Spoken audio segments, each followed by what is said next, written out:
Like this. Hit it. The Roger Report live morning show. Weekdays at 9 a.m. Say y'all, I was on Roger's panel a few times and I couldn't take it. The heat. I got out the kitchen. It was hot. I was sweating. I had to get out. He's Roger, and he's right. Check this out.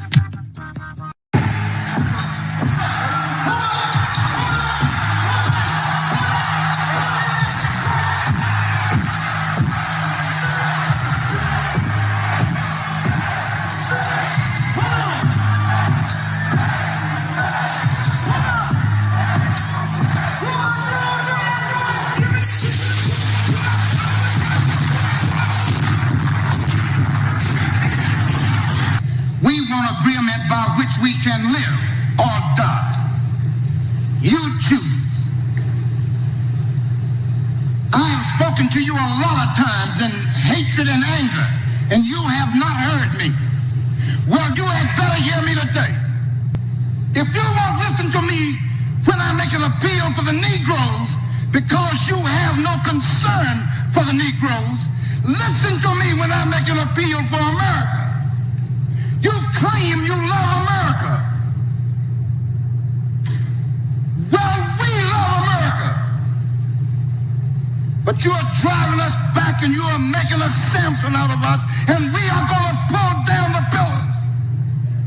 And then you think we have no right to ask for something? Is it too much to ask you to grant us human dignity? Should we be put down and shot to death for this request? If so, you can aim your guns. What the hell do you think we care about dying if you're going to deny us the right to live?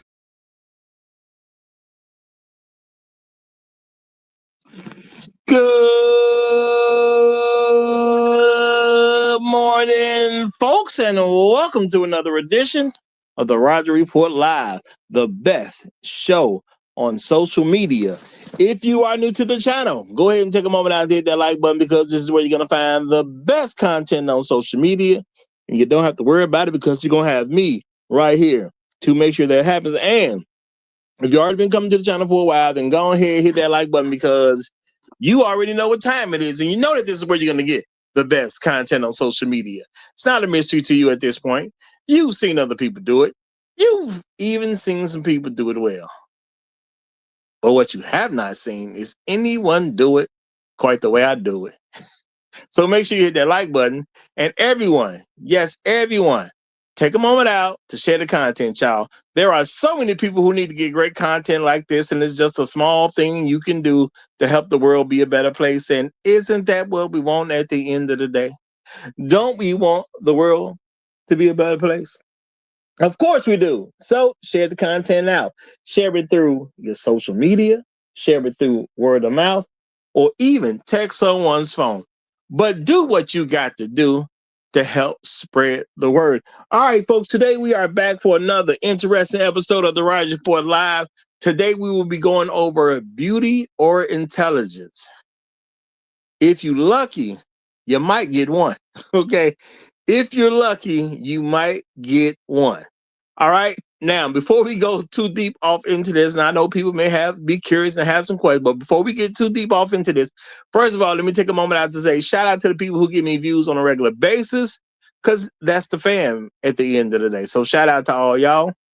Shout out to the people who leave comments after the stream. You guys are helping with the algorithm, and I appreciate some of the questions y'all ask sometimes, some of the comments that y'all make. Shout out to the people who hype the videos every time they get a chance to. Helps make that great spread to around the world. We're trying to spread around the world, y'all. Shout out to the people who hit that like button. And y'all keep in mind, there's never too late of a time to hit that like button or do anything else that will cause the algorithm to kickstart this just a little bit more than it was already doing. And shout out to the people who go above and beyond in Call of Duty. The people who put money on the wood, and all money on the wood is good. Over here at the Roger Report Live. Shout out to all of you, and shout out to my main man, Grinch.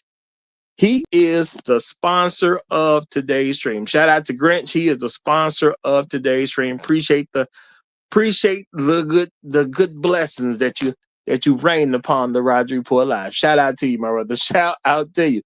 And let me give some shout out to some of the first people to check in, because when you get a show started, it's always nice to see that you got a couple people ready to go as soon as you're ready to go. But y'all know how I go over here at the Roger Report Live. There can only be one. So shout out to the Highlander of today's stream. My main man done did it again. The Great Black Reset is in the building. He is the Highlander of today's stream. Y'all, you need to get you a few. You need to get you a few. Now, he getting his in. He getting his in. Are you getting yours in? That's the question. Are you getting yours in? Shout out, representing for the pit crew, my main man, Mr. Suge to you. The Saute Sheriff is in the house. Good to see you, my brother. Good to see you. We got Trust in the building. The darling of the channel is here. Hey, Trust, how you doing? How you doing? Always good to see you. Always good to see you. Roastmaster 1 is in the house. What's going on, my brother? Glad to have you here, brother. Glad to have you in the building. My main man, Trail Bentley, is here representing hashtag Long Live Habitual Line Steppers, hashtag Negroes in the Wilderness, hashtag Dignity Over Vagina, hashtag Al Gore's Babies, hashtag Hell Hydra. Shout out to you, my brother. Shout out to you. We got Brooklyn's finest in the house. Great to see you, my friend. Great to see you. Floyd Thompson has just pulled up a seat at the cool table. Yay, yay. Elder Blood is in the building. What's going on, my brother? What's going on? Tunnel Runner is here. Great to see you. Great to see you.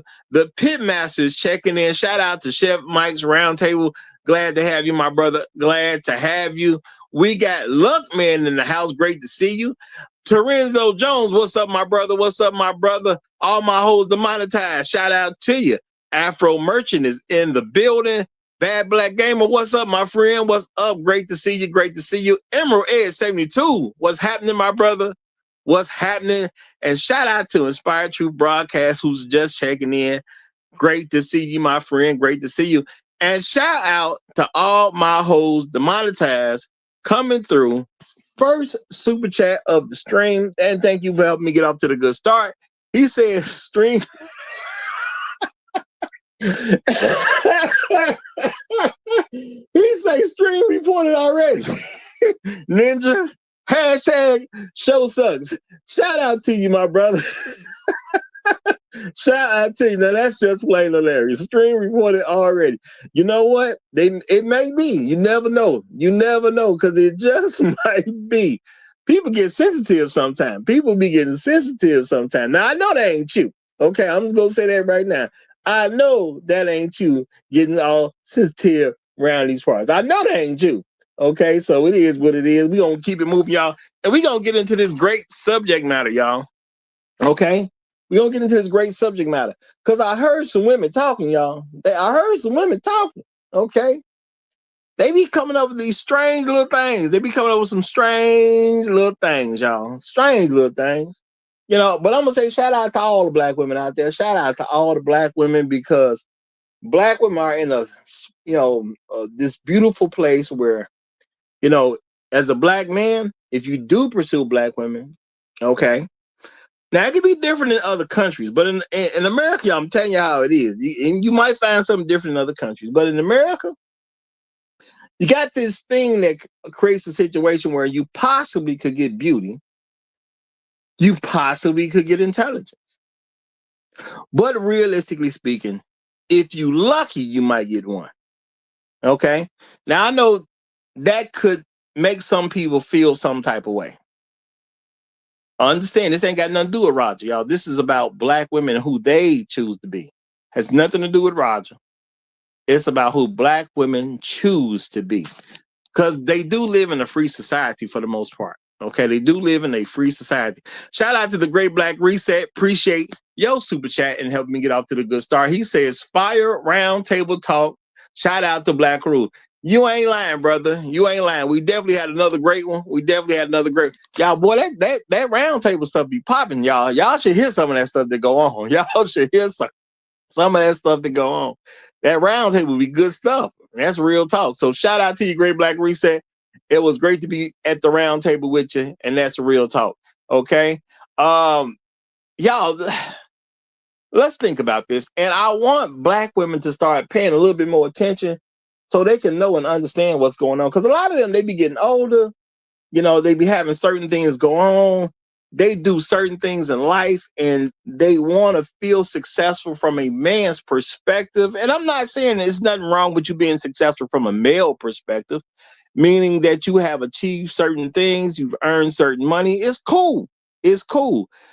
But if all that stops you from being able to be successful as a woman, meaning getting married and having children, what's the point? Okay. It's women who look at themselves as very successful because they look at male metrics, but they haven't become successful as a woman. Okay. Now, of course, some of the times I put some clips in the description, and I'm going to say this, y'all. I saw this one last night.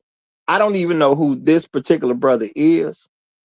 Okay, but I want to give a shout out because Black men do some great stuff, y'all. We do great stuff on a regular basis, even though I know the media don't cover it like it should. But you know what? We control this media over here. I can put in stuff over here. And I told y'all I'm gonna try from time to time, if not even every day, I'm gonna stick some of the greatness of Black men in this because we do this on a regular basis. And shout out to this brother. I just happened to see this clip last night. Now, I don't really watch football like that. Okay, don't really watch football like that. Okay, matter of fact, his name is on there, Robert Bailey, y'all. Shout out to Robert Bailey. I don't really watch football like that. I rock with the Bears. Once the Bears is out, I'm pretty much done to the Super Bowl. So, I didn't watch the game last week, but I am going to watch the Super Bowl. And of course, we're going to have the second annual Roger Report Live Super Bowl after show just for y'all that want to know. We're going to have the second annual Roger Report Live Super Bowl after show after the Super Bowl coming up next week. Now, Robert Bailey, y'all, football player. I'm not sure who he is. I don't know if he has real popularity like that or he's just a good, solid player on the team. But if you look at the link in the description, see, Black men, we achieve a lot of great things in a lot of great ways. This man achieved the longest football record. He had set the record, and he said that they didn't change the rules. So ain't nobody finna break this record, y'all. The man done ran it back for 103 yards for the touchdown. 103 yards for the touchdown. Now, how was he able to just successfully do this while everybody else looking away? He told you in the clip. The man knew the rules. Yeah, a whole lot of things happen in life based on what our perception is about rules. Sometimes we know what to do. Sometimes we don't know what to do. And as I've told y'all, in the real world, once you hit 18 years old, okay, especially when you're out of high school, it is your job to know everything you need to know for the rest of your life. Okay, real talk. Okay, I'm laughing at a hater, guys. There's a hater in the audience right now. He hating. I ain't gonna say nothing because his team lost the same week my team lost. So I ain't gonna even say nothing. I ain't gonna even give it no dignity. But I just want you to know I see the hating. But y'all, sometimes it's just about how you apply the rules, being ready, being prepared, watching for circumstances, and y'all see how people gave up on their job. They supposed to get that ball, do what they supposed to do with it, down that ball to make that play officially come to an end. But they were slacking on their pimping. Okay, they were slacking on their pimping. And what did Robert Bailey do? Man, he grabbed that ball to go on out down the field. And the crazy part is people looked at him and did not respond. Why? Because they just assumed the play is over. Now, I ain't the biggest football guy, but I know one of the first rules in football, you play to the whistle, man. That's just where it go. Obviously, ain't nobody, it wasn't no whistle, obviously. You play to that whistle. That's what football is about. You play to that whistle. Shout out for Robert Bailey setting an NFL record that at this point will not be broken because they done changed the rules. Why? Because he simply knew his job. Now, we all can do this in various different jobs that we have. We all can be outstanding on different jobs that we have. Why? By simply knowing the rules. That's all it is, y'all. That's all it is. You got to know the rules. Now, I got somebody backstage out. Give me a minute. I'm going to get a little slight monologue time. Okay. But, know the rules, y'all. Know what you're going for. Have your goals set. Be ready. Ain't no telling how people going to give you a way to get things done, okay? And here goes some more hating, y'all. Here goes some more hating. Shout out to all my hosts. All my hosts demonetized. He said, Bears PTSD fund. Hashtag Roger owes me money. Shout out to you, my brother. Shout out to you. Yeah, man. Look, y'all, I ain't mad. I said the Bears was having a miracle season, and technically they did have one. They didn't go all the way and get that Super Bowl one. They didn't go all the way and get Super Bowl one, but they wasn't really supposed to do that till next year anyway. According to the folks out there, to the experts, they said they really wasn't even a safe goal until at least next year. But hey, you got to ride with your team, man. You got to ride that way.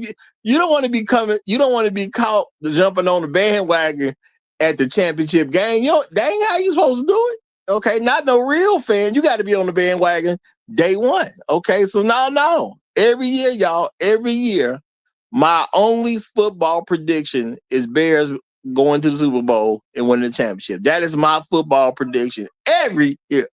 And until they prove me wrong, that's what it is, okay? Until they prove me wrong, that's what it is.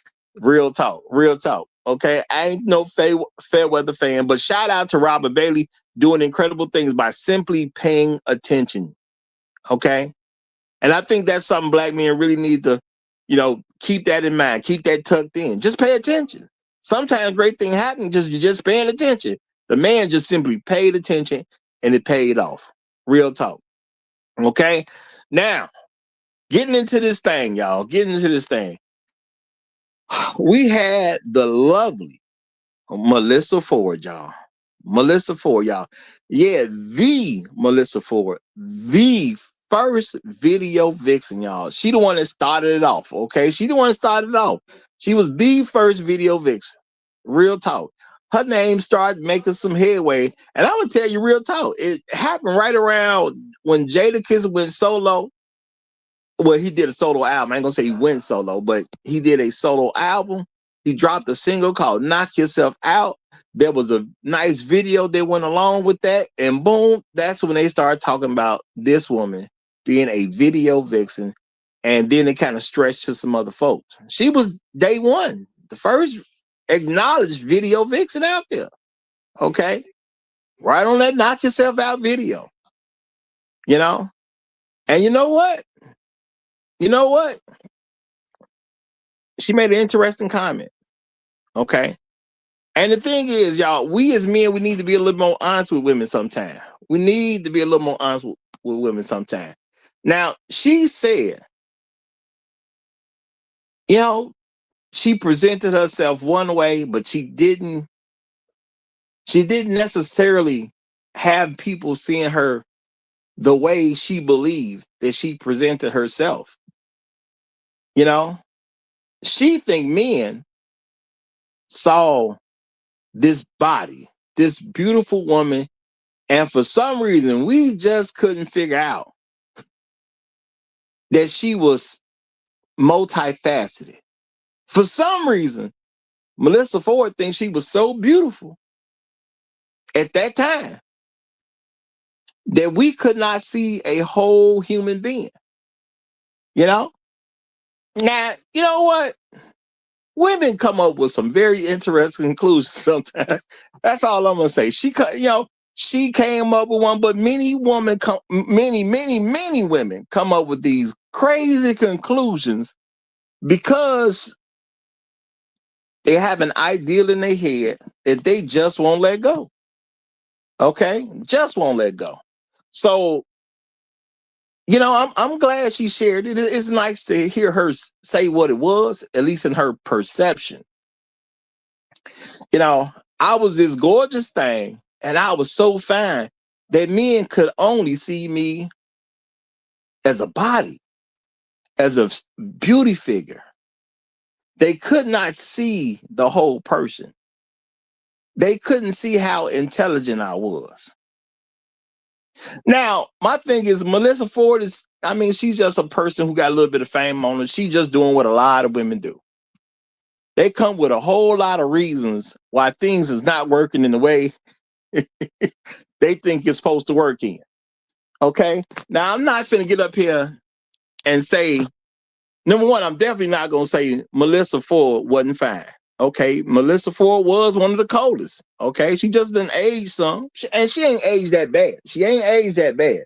But back in her day, when she was, 18, 19, 20, you know what I'm saying? And who knows how long before, her look started to fade, she was bad.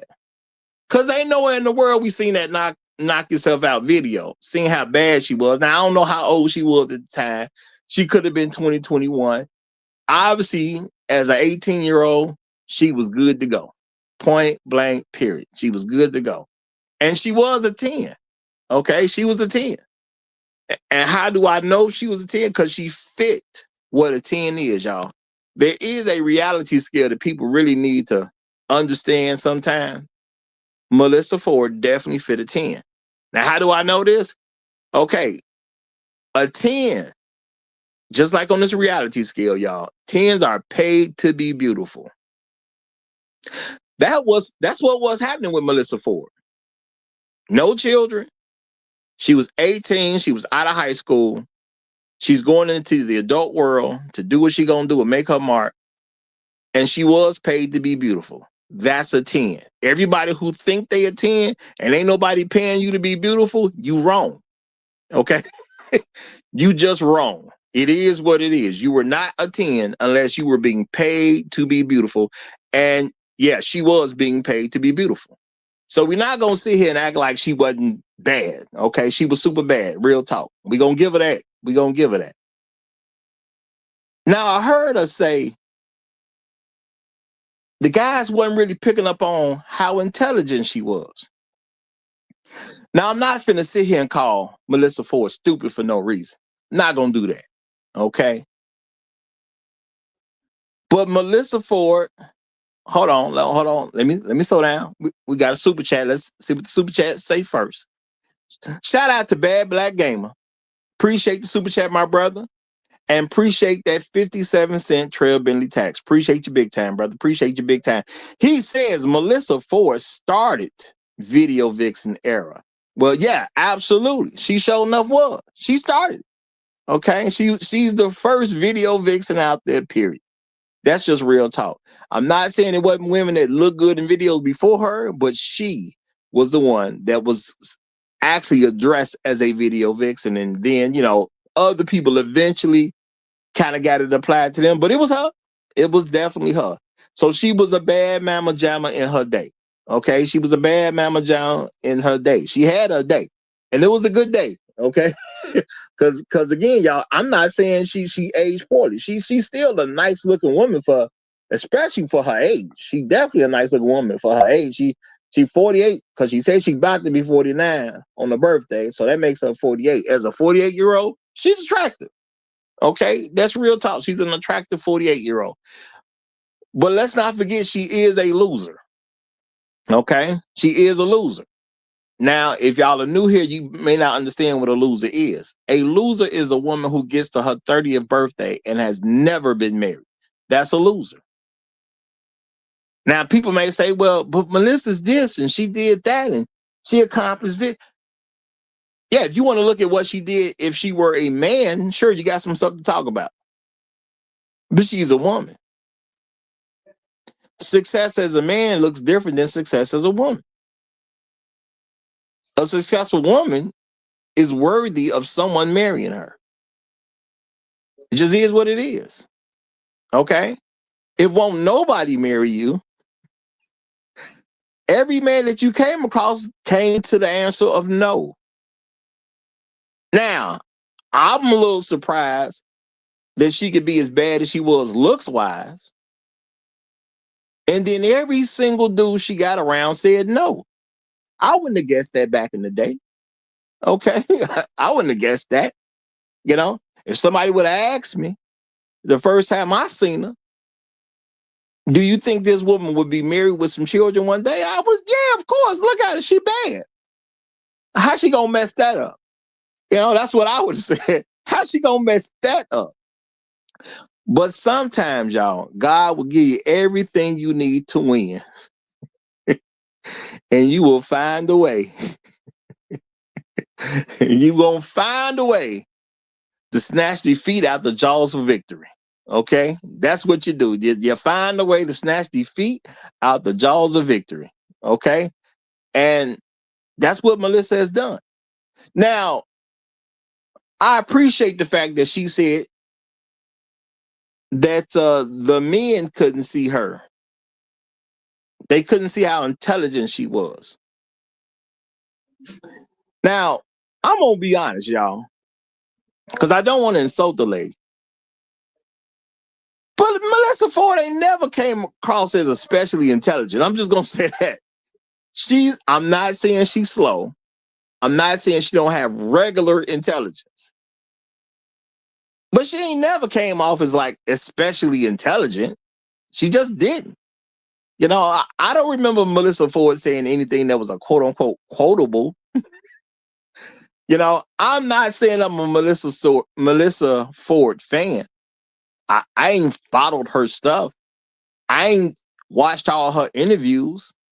Okay. I've watched some things, especially as a content creator, because I've covered her in the past. And I remember sitting down watching one of her full little broadcasts. You know, it wasn't that bad. It was, I think it might have been 45 minutes, an hour.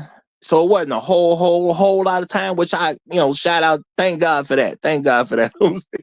Shout out, it wasn't that long. At least I don't remember it being that long. She didn't say anything especially incredible or anything like that. Melissa Ford is not known for her wit. Okay.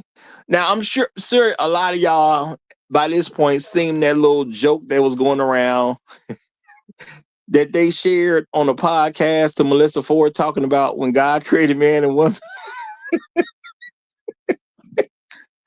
How God created man and women. And how Adam was within the Garden of Eden talking about, how great he was. And they was cracking the joke how women want more. And when they told the joke, I'm not going to tell the joke. Y'all should have seen it by now, but you need to see it. You just need to see it for yourself. Because the joke was funny on its own. The joke is just funny on its own. It was a joke. It was funny on its own. Whatever comedian who did that joke, which I don't remember I don't remember knowing who the comedian was, but shout out to the comedian who did that joke. But when they said the joke to Melissa Ford, and she couldn't, she didn't catch the joke right away. I'll just say that. And sometimes people do that, y'all. Sometimes what's obvious to everybody else immediately is not obvious to a particular person. That happens sometimes. It's just for that particular joke to be the joke that she don't catch right away on camera. Just makes it especially hilarious. It just made it the joke was already fun. Okay, it didn't need Melissa Ford to not catch it to make it funnier, but it definitely made it funnier when she couldn't catch what was being said. So no, I'm not saying Melissa is dumber than the average black woman or the average woman, period. But see, these different things that women perceive and the way they put all this stuff on everybody else around. So, I'm about to be 49 and, I've presented myself and people just couldn't see my intelligence because they just see me as this one dimensional person, is this body. Now let's not get it twisted. We all know she looked good. We know her body was bad, but that don't mean we can't see who you are. I'm going to say real talk. There is a lot of evidence that black men did see her for who she is. Now, how can we know this? Because she's an official loser. She literally made it to 30 years old and nobody married her. Now, Now, see, this ain't me trying to come at Melissa Ford. She's just an example that's being used. That's all. She's just an example of being used. I'm not going to put her down, but I am going to say some real things. Okay. And this is, in case Melissa Ford ever here, this is not to disrespect you. This is just so people can see what's going and why men need to be more honest with women. Her thing is, the men didn't perceive who she was because they didn't understand her intelligence. They couldn't pick it up. As if we're so dumb we can't see she a whole person. That's basically what she said. Now, she insulted men. Now, maybe you didn't catch it. Maybe you did. But she said men are so stupid they couldn't see her as a whole person because she was attractive. That's basically what she said. We are complete idiots. Because she's attractive, we couldn't understand the person she was. Well, let's be realistic, though. And I'm not tripping that she called her stupid. It just is what it is. And that especially goes to the men who were uniquely around her. Unique in the sense of the group of men, out of all the millions of men out here, the ones that actually was spending time around her. Because she did live a life. She was working. I'm sure she had a manager of some kind. I'm sure she had people to help her with clothes. I'm pretty sure she had, people to talk to when it came to getting jobs. She was doing videos.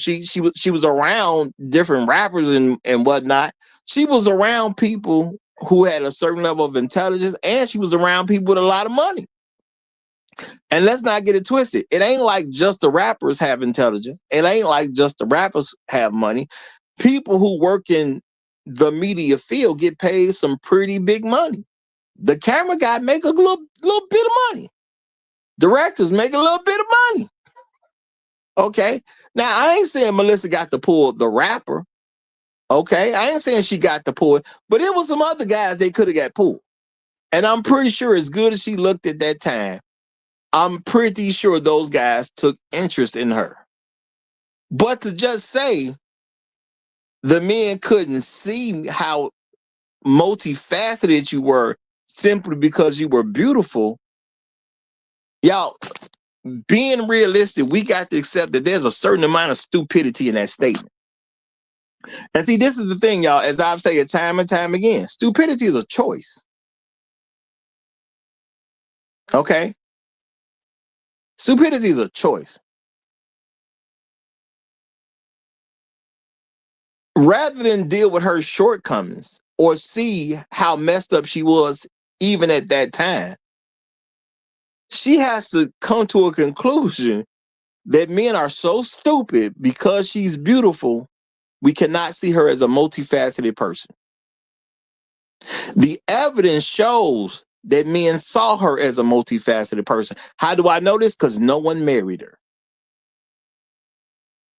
So that tells me they saw how beautiful she was, yet they did not come to the conclusion that she was good enough to marry. That is people literally seeing you as a multifaceted individual. You had all the looks it take to get married. Obviously, there was some shortcomings in your character. Okay? She probably wasn't the greatest company. Okay? Good character may not be there at all. Okay? I don't know what it was per se. Again, I've never followed her as a fan, so I don't know what it is per se. Okay? Maybe she's just totally unloyal. I don't know what it is. But women who are able to achieve a marriage usually show some level of loyalty, good character, and good company. And Melissa may not do any of those things. Now, I've only seen clips of her, in recent years outside of sitting down and watch whole podcasts of her because, I'm a content creator. So I look at stuff, okay, so I can have the context that people say stuff in and understand what's going on. I've seen her, with the that Joe Budden crew that she usually work with. The clips I've seen, she does not especially come off as good company. I'm just gonna keep it real. She does not especially, Now, I understand. I'm seeing her in clips. People are trying to put stuff out there to get viral moments and whatnot, but I don't see her coming off as this great person to be around. Melissa Ford, from a beauty standpoint, fantastic. As a person, I don't know if she that good. I really don't. Okay. Now, again, I'm giving us some benefit of the doubt because I do know that clips and then you see people be trying to sample stuff out to catch things and they want stuff to quote unquote go viral and then, make their shows. And so I get all that. But I don't think Melissa had an issue with people couldn't see who she is. I think Melissa's issue is we saw what she is. The people who really were around her, they saw who she was. They just didn't like it. Yeah, you bad from a beauty standpoint. They saw you. They just didn't like it.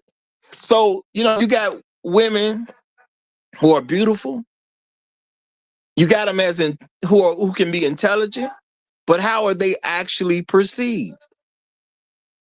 And the thing is, because a lot of Black women have chosen to be feminists, being a feminist and intelligent at the same time is a difficult situation because you have to throw away reality or common sense to push a narrative.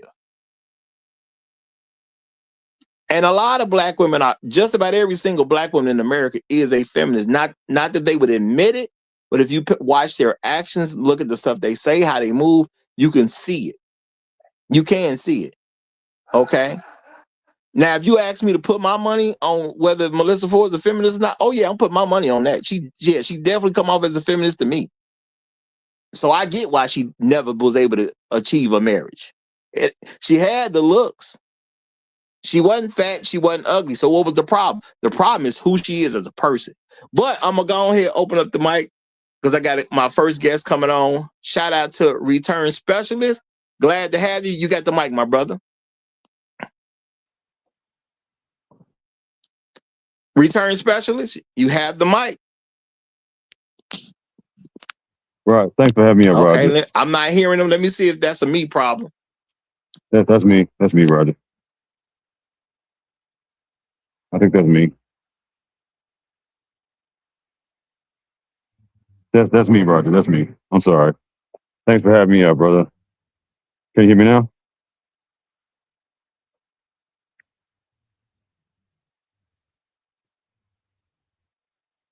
I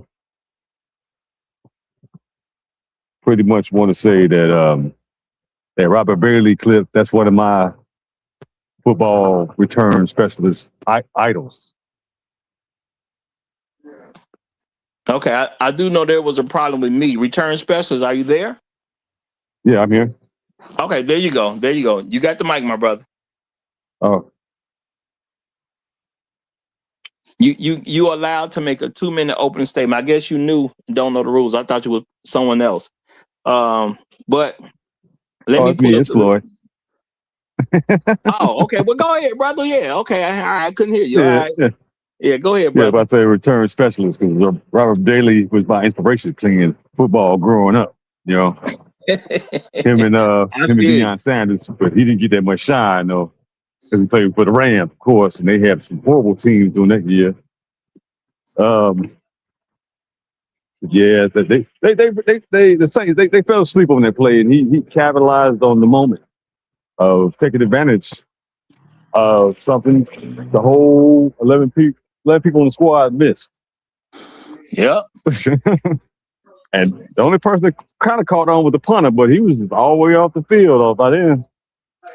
What? I'm gonna say the refs knew. Oh yeah, the refs. Yeah. The refs knew because they obviously didn't blow no whistle. So right, and he was so great at what he did that they didn't even blow no whistle, and they changed the rule on as far as punt return. Hating on the black man. Hating on the black man.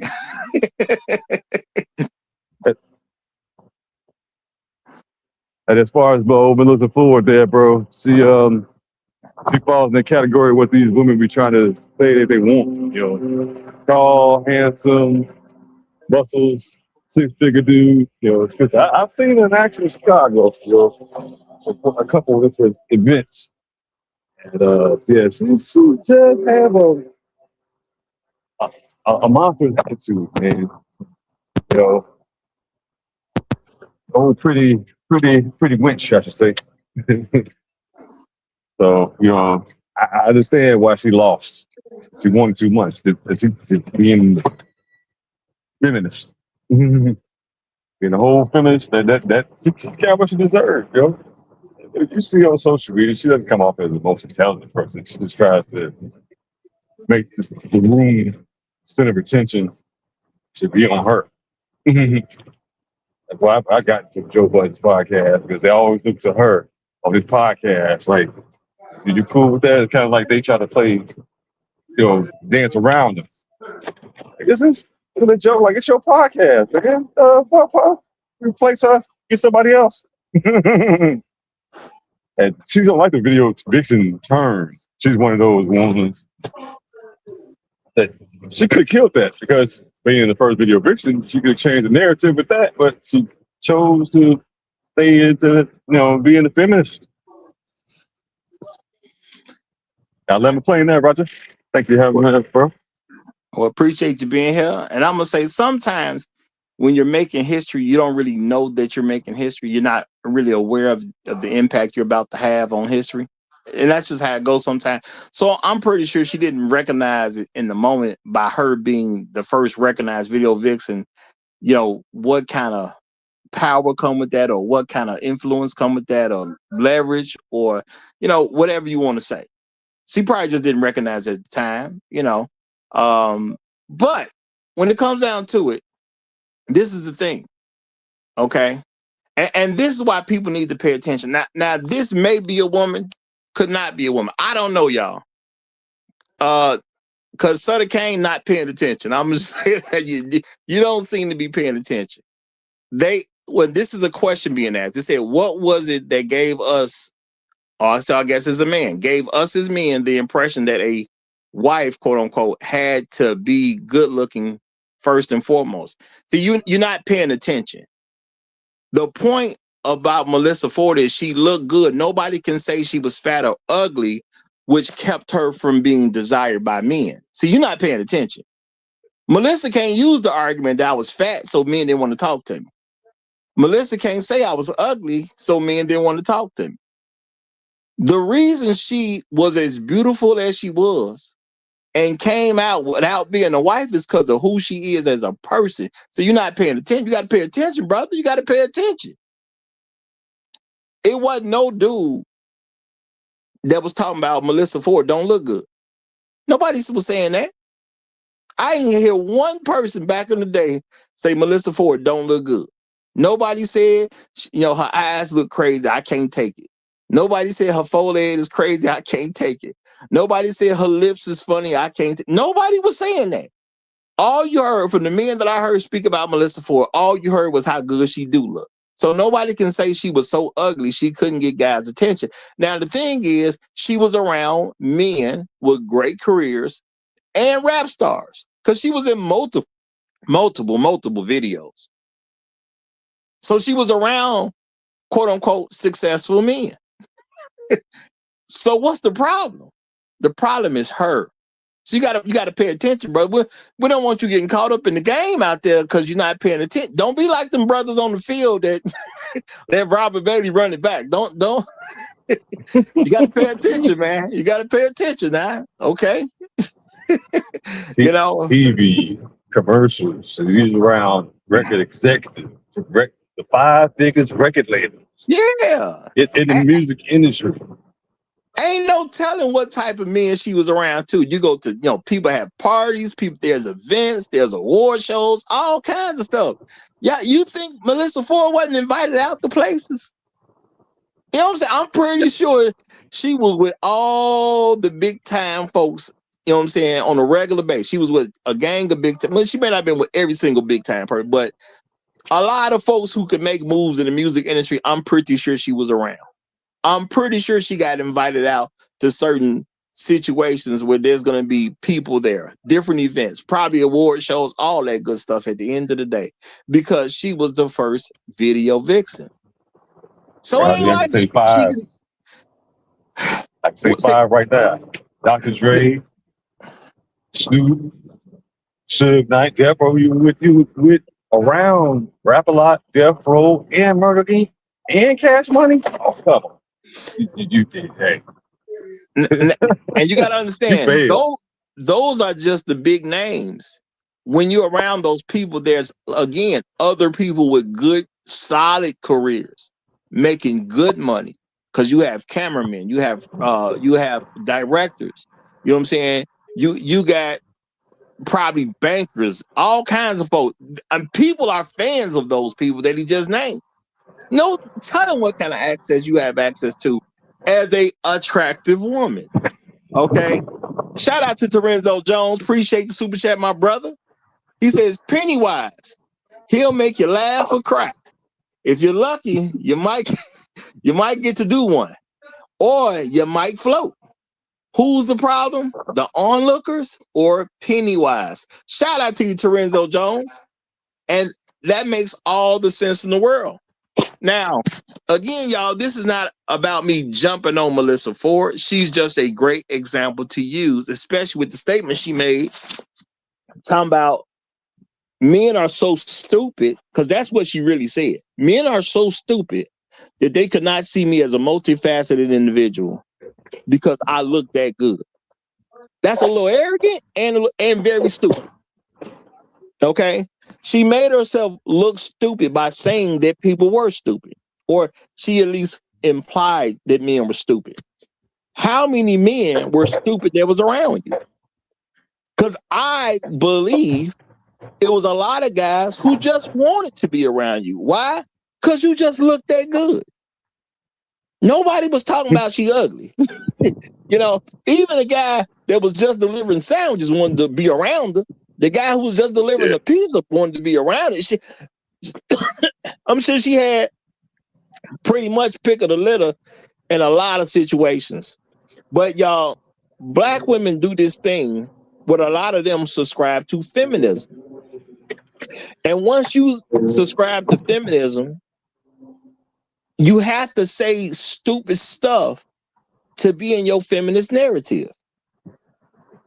And a lot of us, we don't think about how dumb black women operate on, how stupid they choose to be. I'm not saying God didn't give them a gift of intelligence. I'm saying they throw it aside so they can push feminist narratives. And the thing is, you just start coming off as dumb to men. You know? I've heard a lot of feminists talk. Why? Because I got ears. It's not like we're not in a society filled with them. Okay? It's not like we're not in a society filled with a bunch of feminists, whether they call themselves feminists or not. Their actions, their conversations, you know what I'm saying? It shows they're feminists. See, some folks are feminists, don't even recognize they feminists. Now, if you a feminist, how you gonna sound intelligent to me? Now, let's keep it real. If you're in a classroom setting, cool, because you focused on classroom stuff. But when you're just talking and you're trying to push a feminist narrative in how you operate in regular life, you're gonna come across as stupid. I don't know how many feminists I've talked to who say a bunch of dumb stuff to me. Okay? They get involved in conversation. They say a lot of dumb stuff. And y'all, I'm pretty sure that most of y'all who are listening as this is being recorded, y'all are where a lot of feminists say stuff like women don't have the same opportunities as men. Look at how many women are CEOs versus men. Now, they're talking about people who live in America. Everybody can be a CEO in America.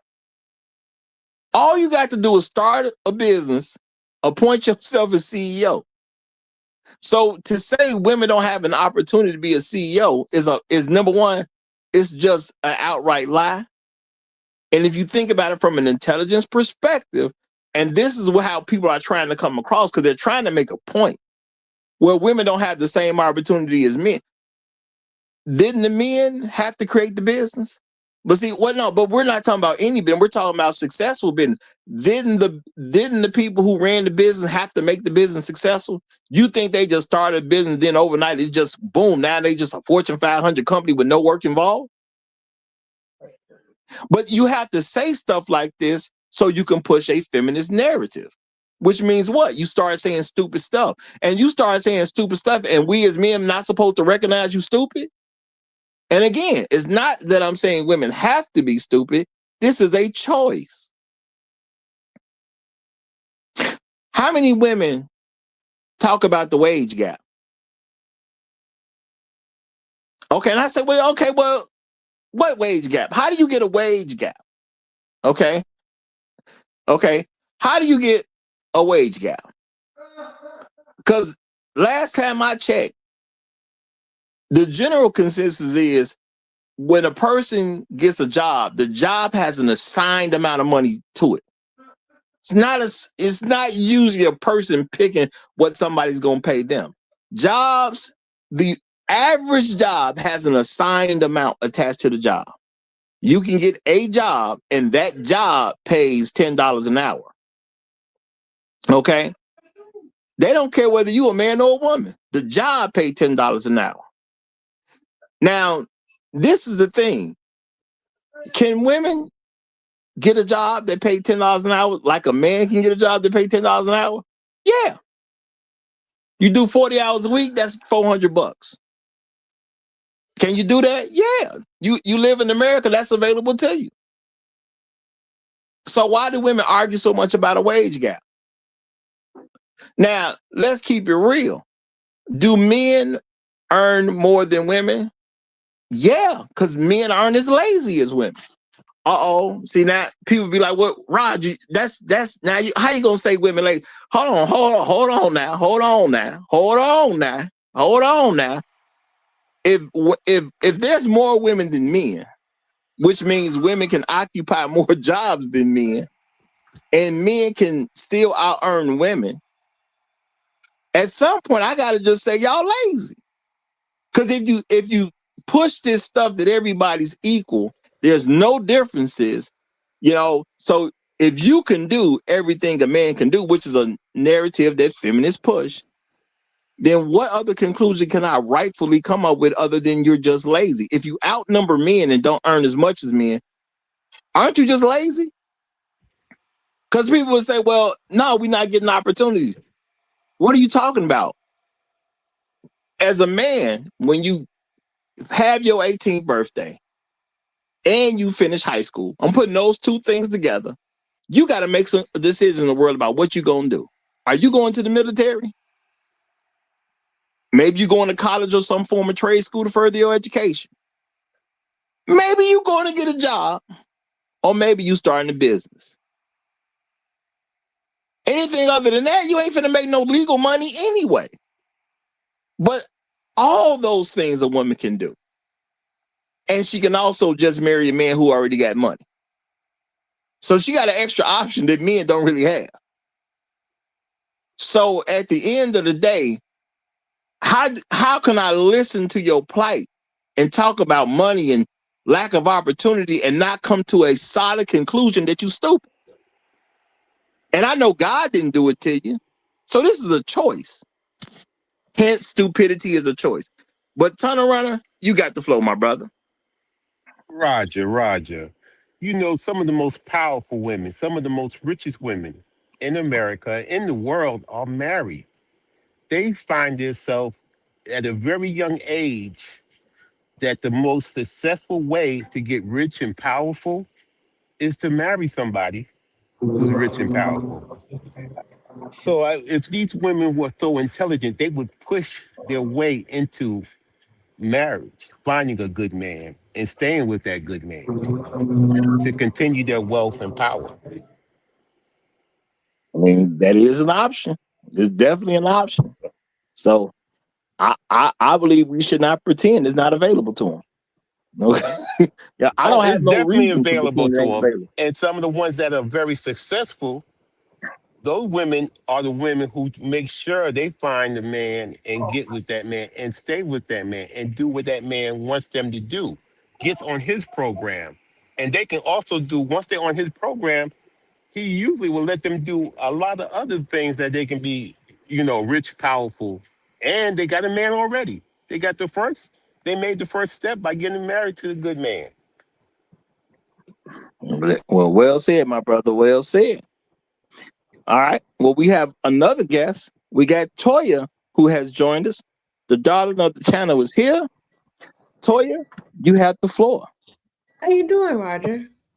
Doing fantastic, fantastic. Out I'm here so trying to make. So, Black women, beautiful, intelligent, and perceived. Great title. But I expect nothing less from you, to be honest. I have to say though, and I've said this before, so this is old news to you. I love when you point out that stupidity is a choice. But when you have that juxtaposition of stupidity being a choice, along with the fact that Black women are always going to pick the option that gives them something to complain about, then you realize that that laziness is a luxury. Now, I know on the surface that seems maybe odd to say, but it's a luxury that men just don't have the access to. So regardless of how much someone may call a man lazy, y'all just don't have that option. And I think that women would do themselves a service to understand that and come at it from that angle. Part of womanhood is being afforded that luxury. Yes, we can work hard, but do we work as hard as men? No, we don't. And I don't even care if you're in that CEO role. Like Roger just said a few minutes ago, you can start a company and appoint yourself the CEO of that company, whether that company is successful or not. So what does that tell you? See, that's why I like you, Toya. That's why I like you. Okay. Shout out to you. I definitely appreciate the words, sister. I definitely appreciate the words. And y'all, if y'all new here, I do want everybody to know. Everybody can come up here and say what they want. Nobody has to agree with the Roger Report Live. All are welcome to say what they want to say. You just got to be respectful when you say it. That's all. But I got two other guests, so I'm gonna give the mic to these other two guests. Black Guru, you do have the elder privilege, so you got the mic next, my brother. Yeah, thanks for having me, Roger. I hope you gentlemen, and of course, Lady Toya there, the folks in the public chat are doing well. I mean, regarding work itself, and this is a slight, I guess, diversion from your main topic. I'll get back to that. But I mean, the recent Department of Labor statistics report that Black men, and then after them, white men, are at least on an hourly basis, work more hours than any other group of people in the country. Black men and white men, and men in general, and across the board, work more hours than their female peer, within their racial or ethnic, I guess, peer group. So yeah, men do. I don't know if I would say women are lazy, but they're not as generally not as industrious in the outside world that includes working either as an employee or as a business owner or some combination of that, or involved in certain other activities. Men just work more hours, work hard. Men not only work more hours, but they also work more dangerous jobs. Men are much more likely to be injured or killed on the job. So it's not really much of a comparison in terms of work between men and women, and especially between Black men and Black women. In fact, if I recall, the gap between the hours that work between Black men and Black women might be as large or large than any other group of people. Black women work very hard. I was looking at the videos. I wonder and particularly with the Supreme Court justice. I wonder, does she and do people like her and people on her view, her side of things, I wonder, do they realize and acknowledge that they are largely the reason why Trump is president right now? And that argument that she tried very painfully to avoid during that Supreme Court nomination review pretty much helped to empower the argument against the Democrats. I wonder, do they think about that, or maybe it's as I said about her, about women like her, Michelle Obama. They really don't care.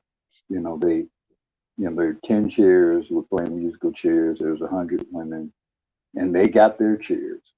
And so whatever happens to the rest of you, they don't really care. So I'll end my rambling there.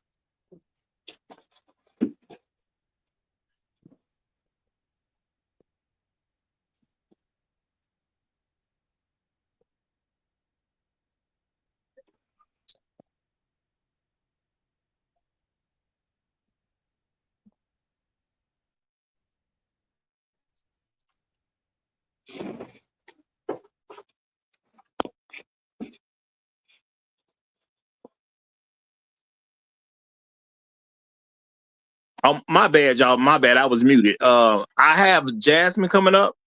I think it's a Jasmine that has been on the show before, but I'm not 100% sure. So I think we okay. I'm gonna let her speak now, and then I'm gonna get you. My favorite Tony is here. I'm not skipping you just to skip you. I just got to make sure this is not a troll or anything, but I don't think it is. Jasmine, you have the floor. Okay, I just wanted to piggyback off of what Toya said. Regarding real quick, Jasmine, real quick. Have you been up here before? I have. Okay. I was thinking that was you. All right, go ahead. Yeah, I wanted to piggyback off of what Toya said regarding like the CEOs.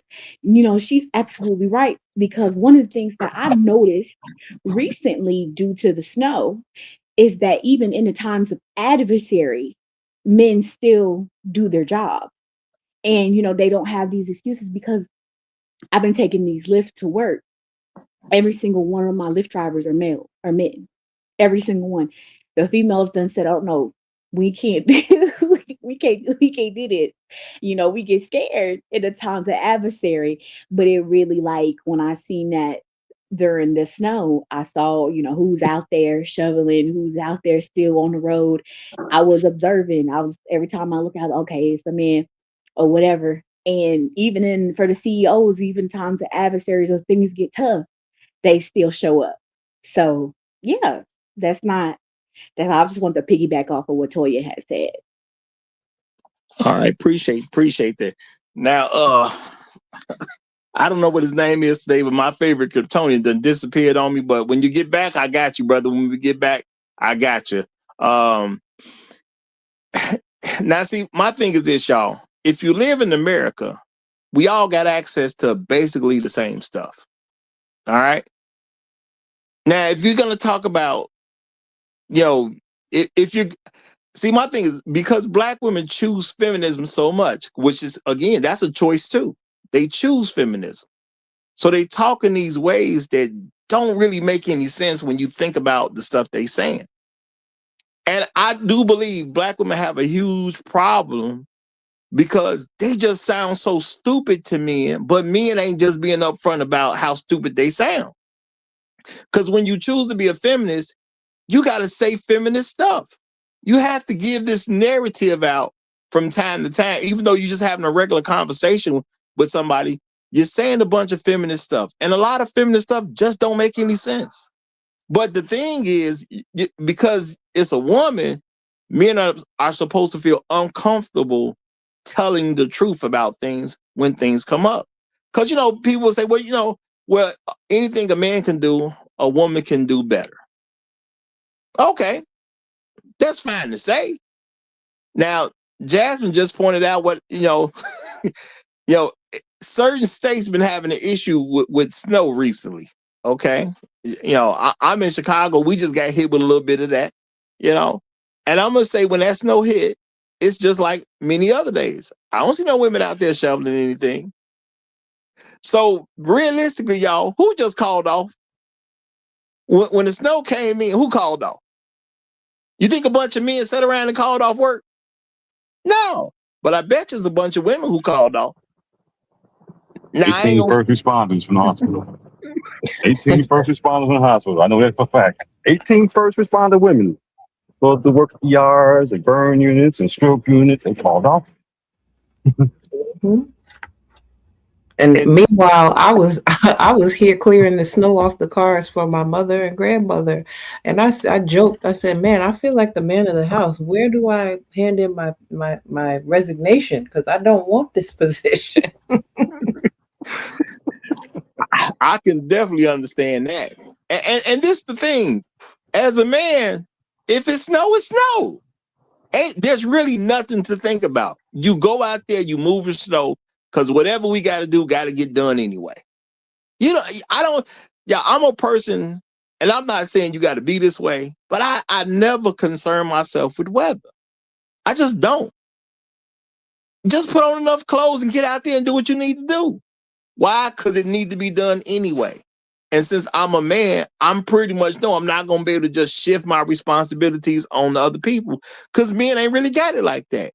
Women do. A lot of women who get a good man because they want a good man, yes, they can shift their responsibilities to their man. And there's a lot of men, we don't want to look bad. We don't want our wife out there shoveling a bunch of snow. We don't want our wife cleaning the snow off the car. We don't even want that. We don't even want other people to see that because we don't think it look good on us. You know, so that's why I say beauty or intelligence. You might get one if you're lucky, because most black women are feminist anyway. So you're not necessarily going to get either one. You know, beauty, people can think of that in certain ways. You possibly physically beautiful, but you're not beautiful in any other way. And then you could you could come off as an intelligent person, but since you're a feminist, you're going to sound dumb. Do y'all see the dilemma that black men have? You're not necessarily beautiful, because even if you're physically beautiful, a lot of that's going to be killed once you open your mouth. And then you're not necessarily intelligent, because as soon as you start talking, because you want to fit in a narrative, you're forced to say stupid stuff on a regular basis. And a lot of people don't get this. And that's why I say men really need to start to make women understand what we're looking at. I see dumb women on a regular basis. Not that they have to be dumb. They simply choose to be dumb. I do believe God gave people enough intelligence that they ain't got to be as dumb as they choose to be. They don't have to. You know, I've noticed in my life, the most difficult phone calls I have, women be on the other line. They say the dumbest stuff, the stupidest stuff. And if you're in a professional sitting, you got to sit there and quote unquote smile with it and everything. Because you're trying to be professional. You're trying to make money. You don't want to blow a gig or something like that.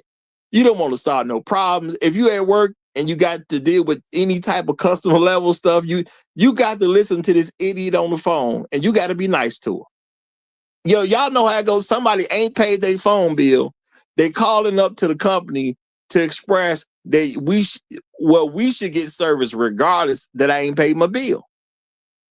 And sometimes you try to help people, but they sound like jerks on the phone, and they have an attitude like they're not asking for a favor. Look, lady, you ain't pay your bill. Why are you talking to me like I stole something from you because your phone off? I ain't stole nothing. You didn't pay your bill. You the one caused the situation, and you playing dumb on the phone call, but I'm trying to be professional and talk to you like you got some sense when you're clearly making statements that make no sense at all. And then you get upset when people point out the fact that you don't make sense. Now, this is the type of stuff I see regularly from black women. I ain't saying I don't see it from other women too, but black women have a higher importance to me. Are y'all seeing the same things out there, or is Roger making this stuff up? So now ain't nobody gonna say nothing, huh? Now, Roger, No, I know Look, you're you not making it making up. that. check. I'll tell you. You know, Melissa Ford. You know, she's an interesting woman. She has a an odd view of herself. You know, she gives the impression that she thinks she's this very intelligent woman, and that somehow she's supposed to be acknowledged for that. But what has she done other than the delightful masturbatory material in the early parts of the 2000s? I mean, what has she actually done or achieved or developed or whatever? You know, this whole expectation of being respected for her intelligence. What demonstration of her intelligence had manifested in a way for which she should get some extra consideration for?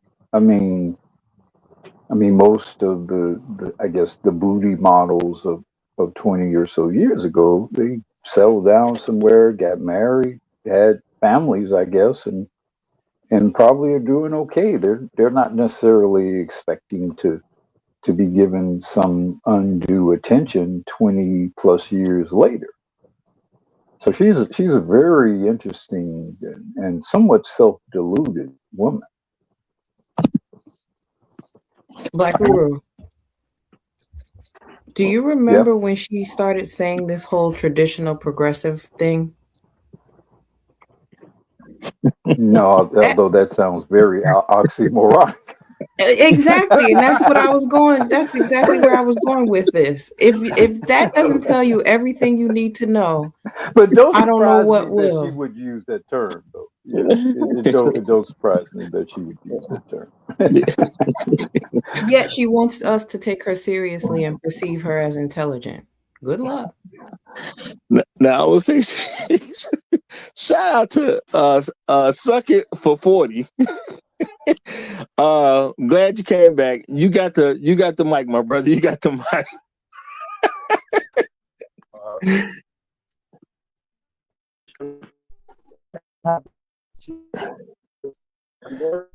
Oh, brother, you Borgin, your connection's bad. We can't hear you. We can't make out what you're saying. I'll say that. We can't make out what you're saying. I would say restart your phone, brother. Restart your phone and come back. Because we can't make out what you're saying. So I'm gonna give it to a traditional progressive. The Great Black Reset is in the house. You gonna do me like that? You gonna do me like that? I am 100% Nice joking. I am setup. 100% That was a nice setup. I blame Toya for giving you that ammunition. I blame Toya. Hey man, how y'all Nice doing, setup. man? Good conversation going on Howdy. here, man. My take on this is feminism failing right in front of our eyes. This is the boss babe chick of yesterday failing right in front of our eyes. We're seeing the end result of the boss babe right in front of you. She had all the tools to succeed and she found all the reasons to fail. She was around all the type of men that most women say they want to be around, and she was unable to capture and keep the attention of any man in her vicinity to get married. This is failure. And she's a beautiful woman. She's well spoken. I don't think she's particularly intelligent, but I think she's well spoken enough that had she humbled herself enough to be a wife, she could have been. But she went with that boss babe, hyper feminist, progressiveness, and this is failure right in front of you. So I would say to our sisters out there, pay attention to this. She's not a victim except for only of her own circumstances. And I'll land my plane there. Well, you know, there are lots of positions in the entertainment business. And a lot of people do very well in those positions, and they're not in front of the camera. And all she would have had to do was shut her mouth, uh, change who she was hanging out with, because she's got a lot of hanging out with type shit in her background. And I think that was her biggest problem. Uh, Change her outfits, change her disposition. Like you say, she's articulate enough.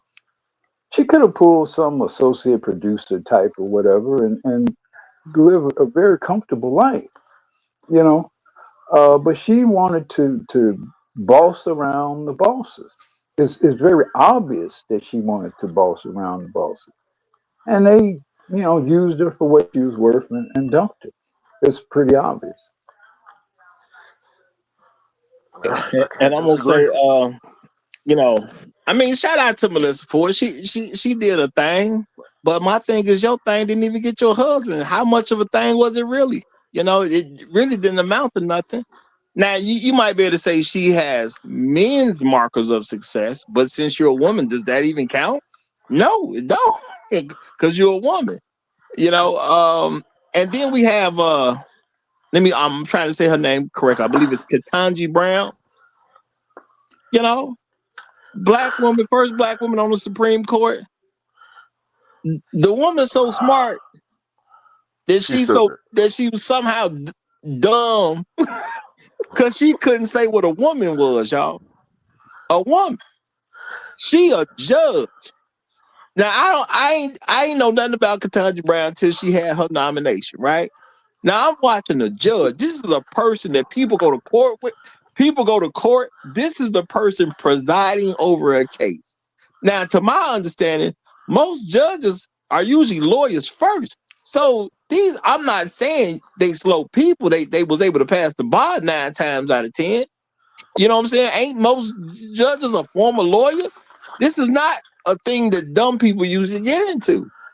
But how do you get in front of people? How you get on TV and somebody asks you a basic question is, what is a woman? And a judge can't tell you what a woman is. No, her real answer was, I cannot define what I am. That's what she really said. Nobody asked for the Pythagorean theorem. First of all, what is a woman? it's a woman asking a woman what a woman is. A white woman asking a black woman what is a woman. Yeah, and I put that particular clip in because there was some shorter ones I could have used, but I wanted everybody to kind of see kind of what the lead up was and like how do you not be able to, you on TV and you can't say what a woman is on TV. Man, my pride alone, because I'm on TV, I'm not finna come off this stupid in front of everybody and it's getting recorded. I know we're in the internet age. This stuff gonna be online forever. That's why somebody like Roger could just pull it up years later and say, hey, y'all remember how stupid she is? I'm not doing that to myself deliberately. It's one thing to mess up, but I ain't doing it to myself deliberately. This is feminism failing right in front of our eyes. It's falling apart right in front of our eyes. I think 10, 20 years from now, because of feminism, as far as that has taken us, it's going to allow these white folk to do some very scary things when it comes to women. Yeah. And shout out to Yoga. He said, I don't have a biology degree. She said, didn't she? Yeah, I think she did say that, brother. I think she literally said that. Well, I ain't got a biology degree. So you need a biology degree to know what a woman is? I mean, you don't know what your mama is? You don't know what your sisters are? I mean, I don't know if she got sisters. You don't know what your classmates were? And you was in class as an adult woman because you were judge. I'm sure you went to law school. Y'all, the idea that I could be in To dispute. emphasize the point, this woman has a bachelor in a jurisprudence or a law degree from Harvard University. arguably the most Damn. prestigious school in the country. Uh, educations, certainly liberal arts educations in particular, but most educations, I'm sure at Harvard, she was, as at least some baseline part of her education, she was required to take at least one, if not several, science related courses. So to think that someone who could have attended arguably the most prestigious school in the country could not give you a definition of what it means to be a woman or what it means to be a female. I mean, it's funny to listen to, but at the same time, it's profoundly insulting to watch what happened there because it was a weird kind of attempt at it to sort of gaslight all of us into not believing something did not exist that we obviously know exists in what it is. And I just, yeah, and then this woman becomes a Supreme Court justice. The first black, in this one, she doesn't not become a Supreme Court justice. She becomes the first and only black woman Supreme Court justice. That's a white woman. It's embarrassing. It's embarrassing. That's a white woman, sir. Well, Well, I mean, you I could get say she's a white woman, but I'm driving home the point that in the 250 some year history of this country and the 400 years or whatever, that black people, I guess, have been a part of what became America. Certainly, it's acknowledging that we were here before that, or some of us were here before that. This is the person that rises to the position of the highest judicial position in the history of this country. This is who ascends to that position. It's okay to laugh at it, but I'm profoundly insulted by the presence of that one. I mean, I don't know everyone who's ever served on the Supreme Court, but I'm pretty sure she's the dumbest person that has ever served on the Supreme Court.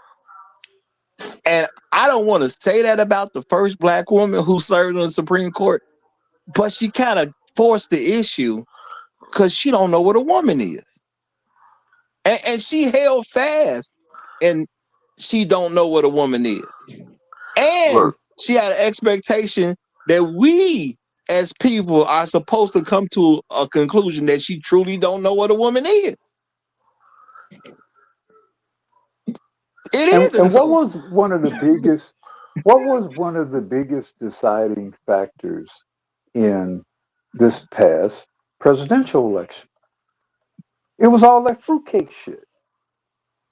A lot of people were voting. A lot of people. Let's say you supported Kamala, right? Or you did not want Trump to be president. It was the support the Democratic Party, by way of Ketanji, Kamala, those people. They're the reason why Trump was. They are a substantial part of the reason why Trump was reelected. That stuff there, what you saw on that video, was part of the reason why Trump got reelected. A lot of people voted against that stuff. I mean, truth be told, and y'all got to think about how Americans vote sometimes. A lot of people voted because they just said she dumb. You are willing to say this on national TV. You're dumb. I'm not voting for you. And I'm going to say as a real person. But no, it wasn't dumb. It was more personal than that, Roger. Because for a lot of people, it was like you're voting for men to be able to go into my daughter's washroom. A lot of people were voting. A lot of people voted against that. It was like just like that simple to them. All this other stuff, yeah, whatever. Trump, he's a felon and all of that. But you guys are signing off on guys being able to go into my 11-year-old daughter's locker room. That was an easy call for a lot of people. That was an easy call for millions of people. And I do agree with that. That had a lot to do with it too. I do think people just said because you displays such a level of stupidity in public, I'm not voting for you. Because, people can feel some type of way about the insult that she was in. Because she literally insulted everybody basically listening. Because what children are listening to this broadcast? No, she insulted basically every adult that was listening. And sometimes people just don't like being insulted, especially when you come off so stupid. And I'm going to agree with you, brother. That was an easy choice for fathers. I can elect the felon, or I can elect the person who wants some grown 32-year-old man to be in the bathroom with my 11-year-old daughter. That's easy for a father. Well, and the senator herself said that, you had these men who were not males, I guess, were now intruding into female athletic events and were, of course, dominating those events because men just are naturally bigger, stronger, and faster. So, I mean, it was they made it very easy to side against them, you know. And so then to now look about the world and Trump and he's evil and he's a monster and whatever. Well, but this is the shit you all signed off on. That's the stuff you guys signed off on. The fruitcake stuff. And it doesn't make sense, mathematical sense, because it's less than 1%. So you're trying to get votes, right? So why are you worried about this less than 1% of the people? You don't worry about the majority of people. You're trying to get the majority of votes, so you want to win. And they did all of this embarrassment for less than 1% of the people. Now, how do I look at somebody do that and don't come up with the conclusion that they're dumb? How do I do that? I'm watching what you're doing. You made the moves you want to make. How am I supposed to look at you make these moves and don't come to the conclusion that you're a little slow? And see, look, you can. Some people will say they're dumb and slow. To me, it's much more sinister and evil than that. For a Harvard educated woman to not be able to describe what a woman is, to me, is more evil than dumb. That says to me you're on some agenda, you're on some sort of assignment for some nefarious purpose. No, I'm not accepting that you're dumb. I mean, maybe somebody else will. I'm not accepting that you're dumb. I'm saying you're evil. I'm saying you've been assigned to some purpose to perpetuate some particular agenda and propaganda, and you're evil. That's how I interpret what she was doing. No, I think that's a very reasonable interpretation that I can very much agree with that too. And I'm just saying, y'all, I mean, real talk, I would never want this woman deciding anything for me. Any woman who can't define what a woman is, I don't think she's supposed to judge anything.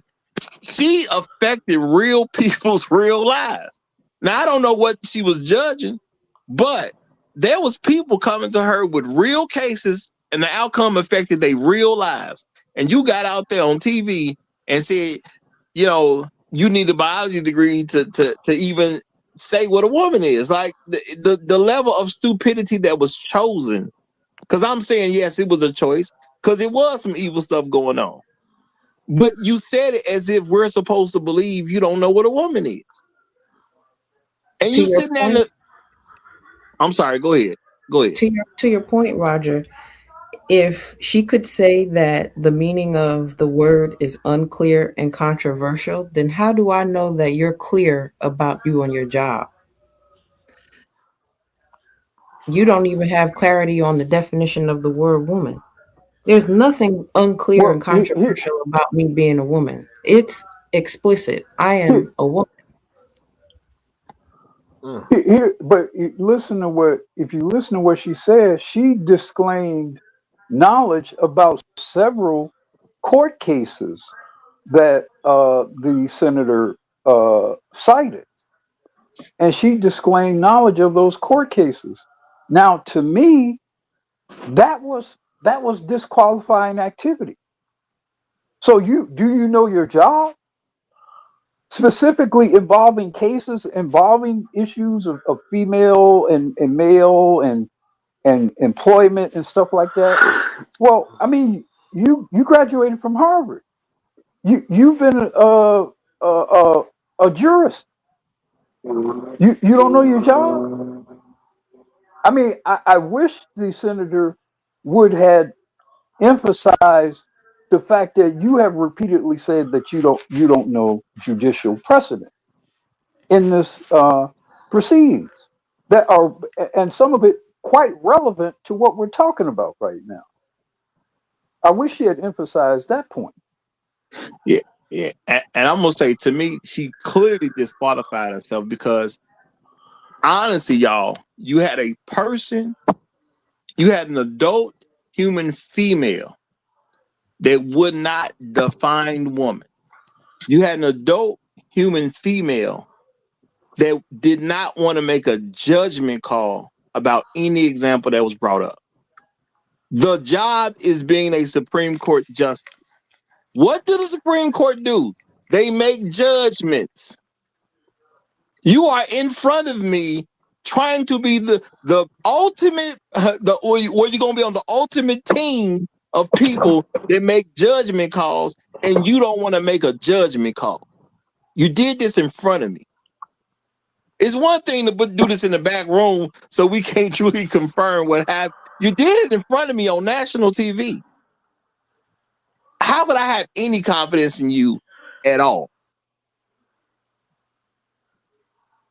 It makes no sense at all. Okay. Now, look, yeah, I mean, y'all can view it how you want. And I'm saying this is a huge problem amongst black women because black women choose to be feminists, which is, and black feminism is just a part of white supremacy. We can't do simple stuff with black women and expect intelligence. Now, I know they go around acting like they're the most intelligent people out there.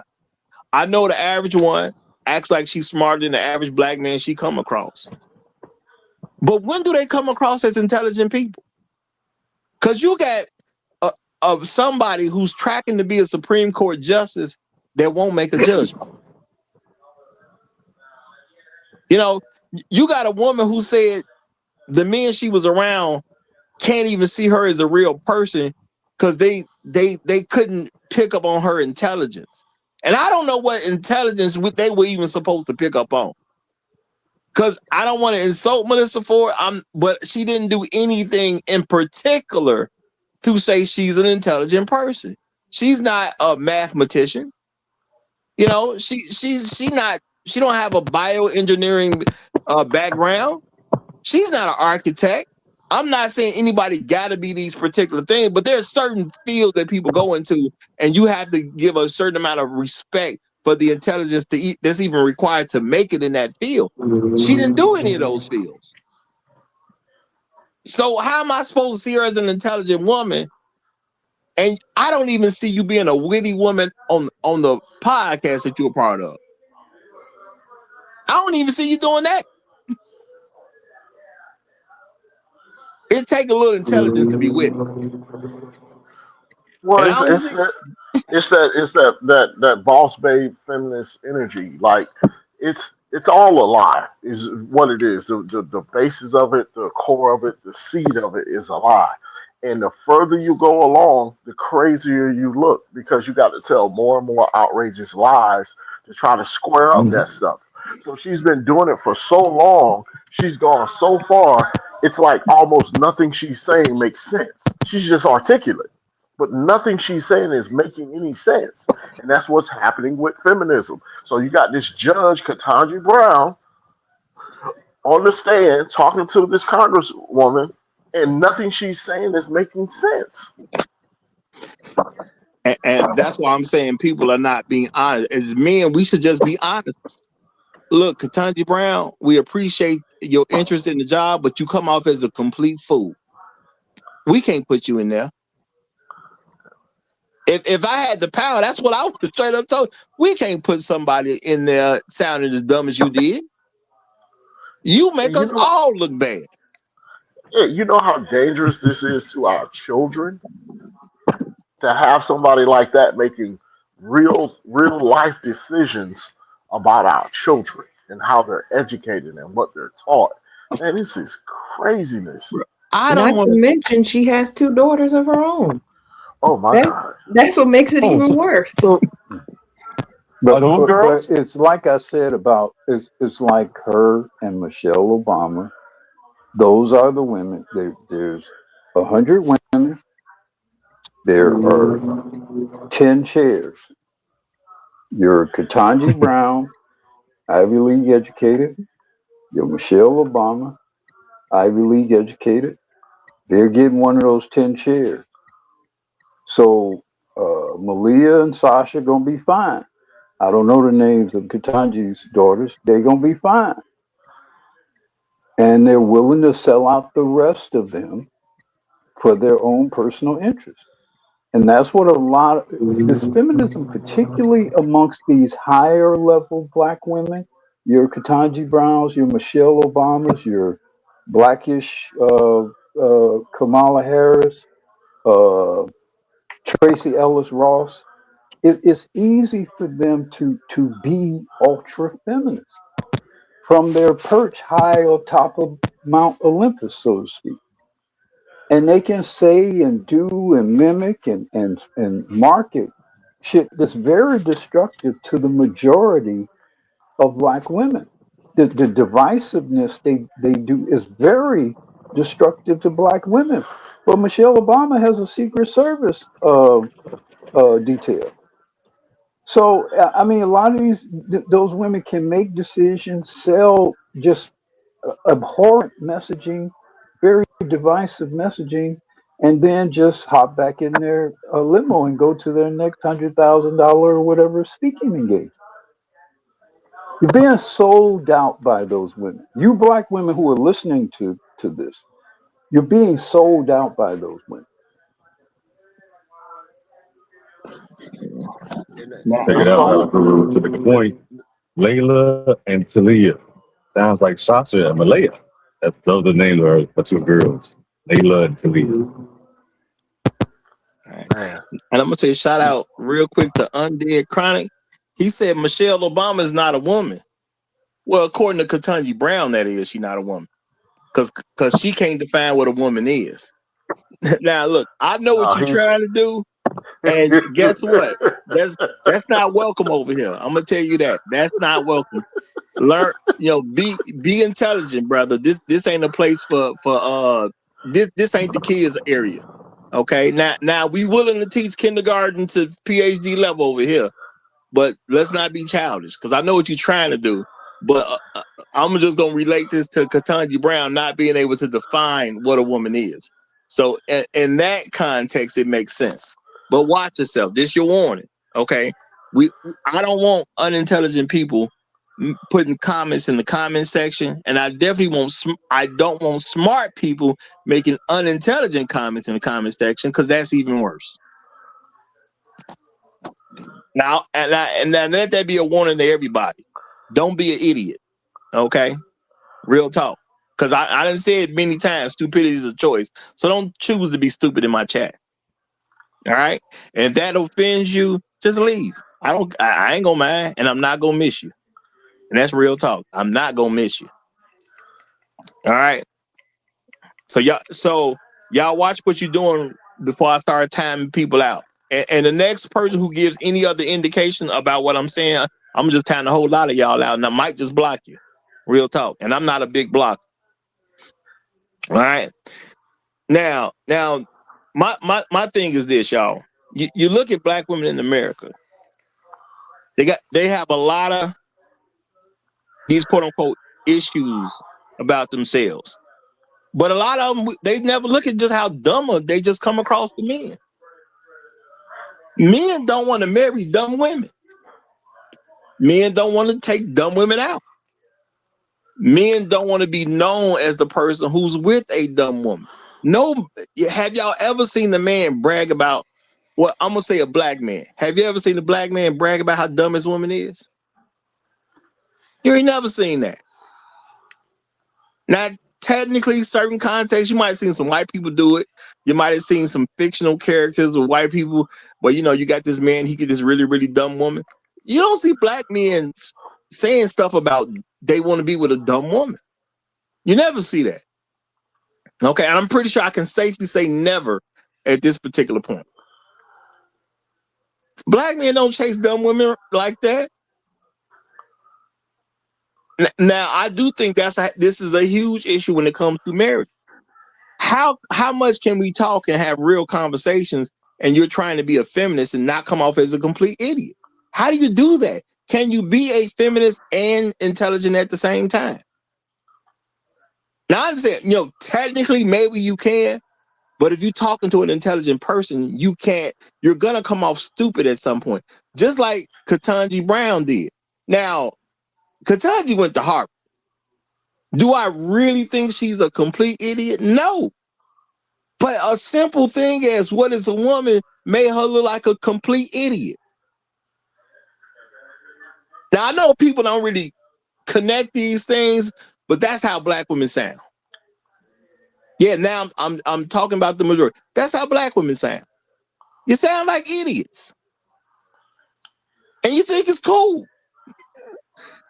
And people just be letting it go and not saying anything. And then somebody like me will say something, y'all think something wrong with me. Or you shouldn't do that. You shouldn't say that. The lady just said she don't know what a woman is. What am I supposed to say that's positive behind that? That's it. Do y'all understand how dumb it looks for an adult human female to not be able to define what a woman is, and she's not a special needs person? I hope y'all caught what I did right there. An adult human female got on national TV and couldn't define what a woman is. What am I supposed to say positive behind that? Is there anything intelligent to say behind that? And she a Harvard grad. I got to question Harvard at some point. How did Harvard let somebody slip through the cracks and get out of there with a degree and they can't define what a woman is? And I understand the whole evil agenda and stuff like that, so I'm not disagreeing with how you put it, Black Rule. But if you want me to buy into your evil agenda, ain't it better to come off as intelligent? When you're trying to convince people to do things against their own best interest. I disagree. Well, I disagree. I think some of your most evil people and some of your most intelligent people, effectively evil, intelligent people, were masters or are masters at appearing less sophisticated than they really are. I think we currently have a president. I think our current president is a master at appearing less sophisticated than he really is. Just to give you a little background on Ketanji and how I know she's evil. Now, this girl or this woman, when she was a girl, she distinguished herself. She was a champion debater. She was such a great debater that she was given this title as the national oratory or whatever of some kind of championship debating thing when she was in high school. So this woman is a legendary speaker and debater of the highest order. So when you see her saying, I don't know what a woman is, or I don't recall what that case is. This bitch knows everything. So what that means is she's evil. And she's pretending to be something. She's affecting an ignorance or whatever that is not truly what she is. And we've seen people very effectively do this sort of all shucks kind of thing, or whatever. People would allude to Bush Jr. being not particularly smart, or Reagan not being particularly smart. Both of these motherfuckers got elected president twice. So one of the most dangerous things I think we do, and black people I think are notorious for misjudging an act for what something really is. And when I see again a twice Harvard educated woman say she don't know what a woman is, and I don't recall the details of this case and whatever. And I know, you know, for a black woman to get in a position to even be considered to be put on the Supreme Court means she know every damn thing about everything. So for her to then get up there and say she don't know or I don't recall or Senator, I'll have to look that up. I know that's not being dumb. I know that's being evil. I mean, you make a good point because there are people who play dumb to make advances. So that's a good point. We got to accept that that is a reality that people deal with. Um, now I'm gonna say though, as a person who's living life, if you present yourself to me as dumb, if I got to make a decision about you, I'm just gonna take the dumb you presented, and I probably gonna know better. But since you presented dumb, I'm gonna put you as dumb. So if this was up to me, I'd have been like, y'all, we can't let her on the Supreme Court. She too dumb to know what a woman is. And people would have, would have argued about that. No, bro. She was on national TV saying she cannot define a woman. If she can't define a woman on national TV, it makes us all look bad to put her out front. And I would have curbed her like that. Yeah, but Roger, they get several Democratic women on that same question. That's the question that they use a lot of times. And you see several people, doctors, female doctors, and they're asking the same question and they all go, "What, they can't answer the question." And So all I'm gonna that's see a is all I'm gonna political see. thing. No, I get it, but I'm gonna see a pack of dumb women that aren't smart enough to be in any leadership position. That's how I'm gonna take that. You present yourself as dumb, so I'm gonna act like you dumb. So therefore, you can't. If it's up to me, you can't have any leadership position at all because you're not smart enough for one. And that's the attitude a lot of men need to have. Stop letting them get away with this stuff. There is no reason to support people who are dumb in public deliberately. Now everybody may say something stupid here or there.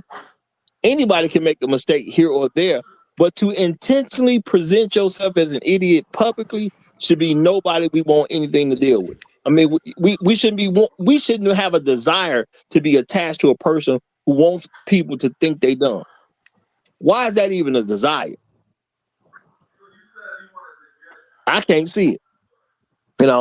And shout out to Kangaroo. He says feminism has black women raising girls to be tough and boys to be useless. Do this show, Roger. I would consider that, brother. I'll definitely consider that. Okay, interesting. But I'm gonna tell you, I charge $100 to do show subjects, y'all. Why? Because Roger got to look up stuff, and I got to prepare certain things for shows that y'all want. But I will consider it, brother. I would definitely consider it. All right. Yeah. You got to look at a lot of stuff when you present these different things, y'all. Just so y'all know. All right. But I do think, especially as black men, we should be anti-dumb. Like people talk about folks being dumb, and they've always tried to present it as like it's cool to be dumb. And I've always been against that because I always say that no, to be smart is always the cool people because the cool people can present things that are not necessarily normal to other people. Which means you have to have some level of intelligence. You have to be smart. You can't be a dumb jock and be cool at the same time. It don't make sense to me. You just can't be a dumb person in general and be cool at the same time. Because if I'm going to hang out with you, that means you have to be interesting. How can you be interesting and be stupid? If you present yourself as an idiot, why would I want to hang out around you? Ain't nothing there. And a person who presents themselves as an idiot from a judicial standpoint, why would I want you making any judgments? The only thing she told me was she wasn't qualified for the job. Now, I remember that she was a Harvard grad. Define what it means to be an idiot, because I don't know. I spent time around some idiotic people I found to be quite entertaining. So You know, I guess it depends on what you Uru is define doing as what being an idiot. Uru is doing what Judge Katanji did. Now this is what Uru is doing over here. No, no, I'm just saying if you spent so none of you have spent time around foolish people and have been entertained by. That's what Well, you're I Of mean, saying. course, but of the course. thing is, you were Yeah. entertained by them. It wasn't that you would Right. want to put them in a position But of you power. asked the question, why would I want to spend time around them? Well, I enjoy spending time observing their foolery. Okay, you know what, Black Guru, you got a point. Idiots can be funny because they come off as so Yeah. stupid. So yeah, if I want to laugh at them or be mean or crack me jokes about them, yeah, idiots are welcome. But if I'm not trying to be that person, But I don't want to necessarily obviously make them Supreme Court justice. exactly. Exactly. There Yeah. is some entertainment value with an idiot. I'm not going to even deny that. I done laughed at people way too many times in life for me to act like laughing at a dumb person is not a thing. Okay? Because it's definitely a Yeah. thing. You know? But And yes, let's not act like those of us gentlemen have not enjoyed the entertainment by being entertained by women who weren't necessarily the sharpest pencil in the bookcase. we absolutely have. So I'm going to definitely concede that there is an entertainment value with a lot of idiots. Okay, there's definitely an entertainment value.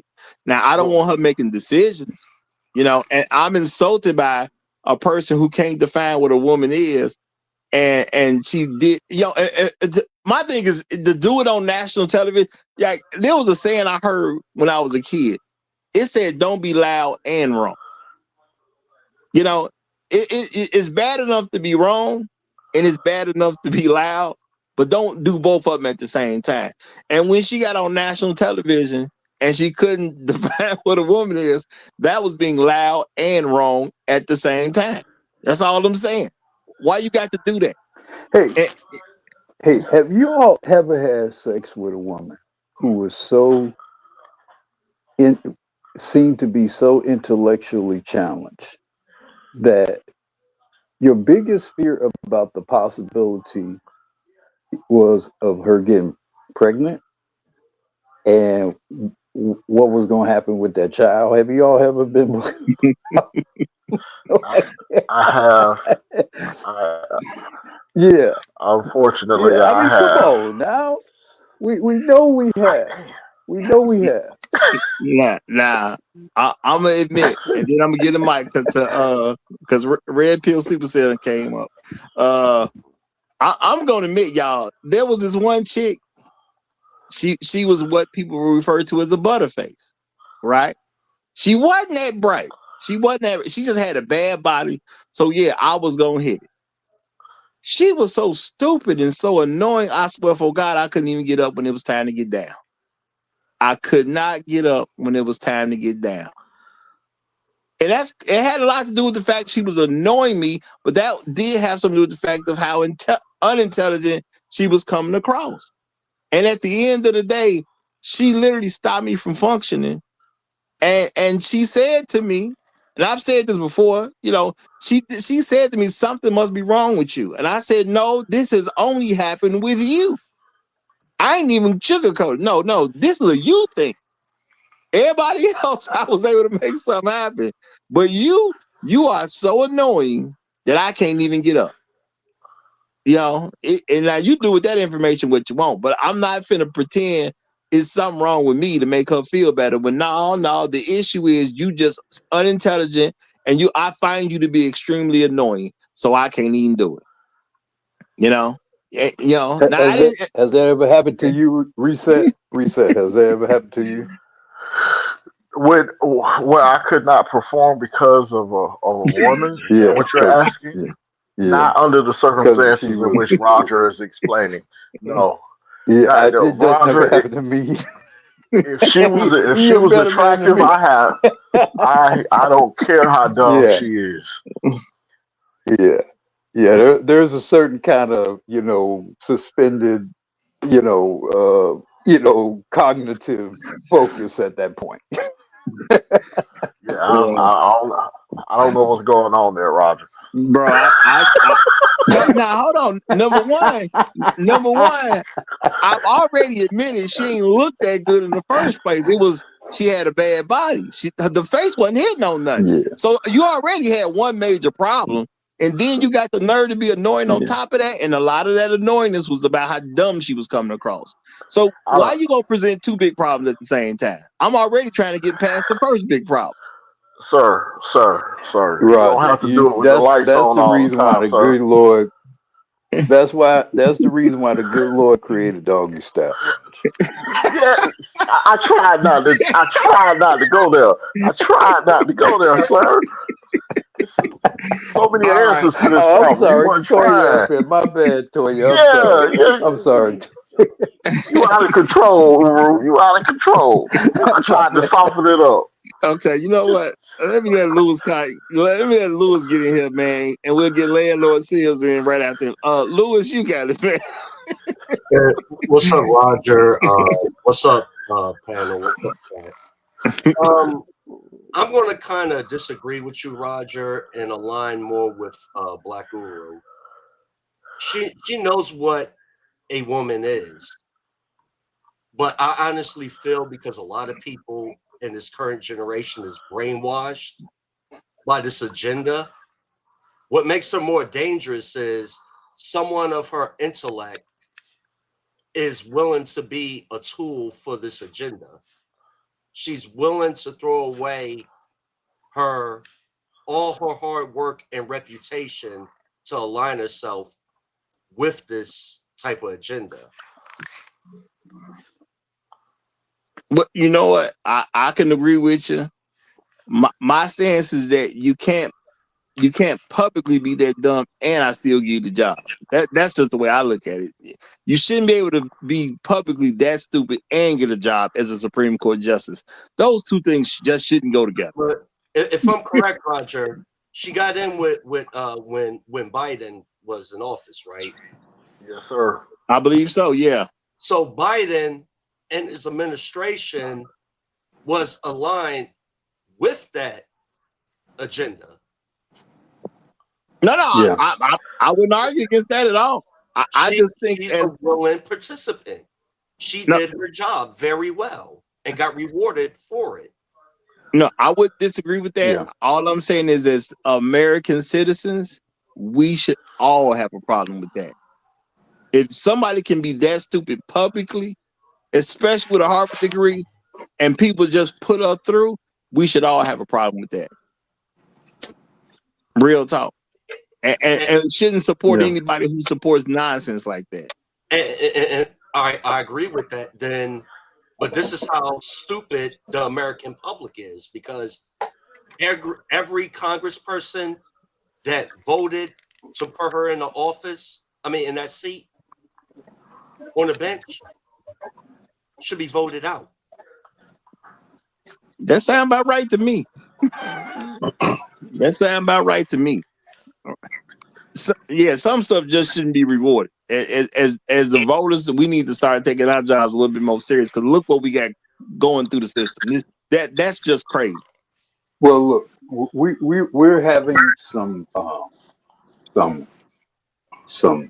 emails and media being released that is revealing apparently who and what these people really are.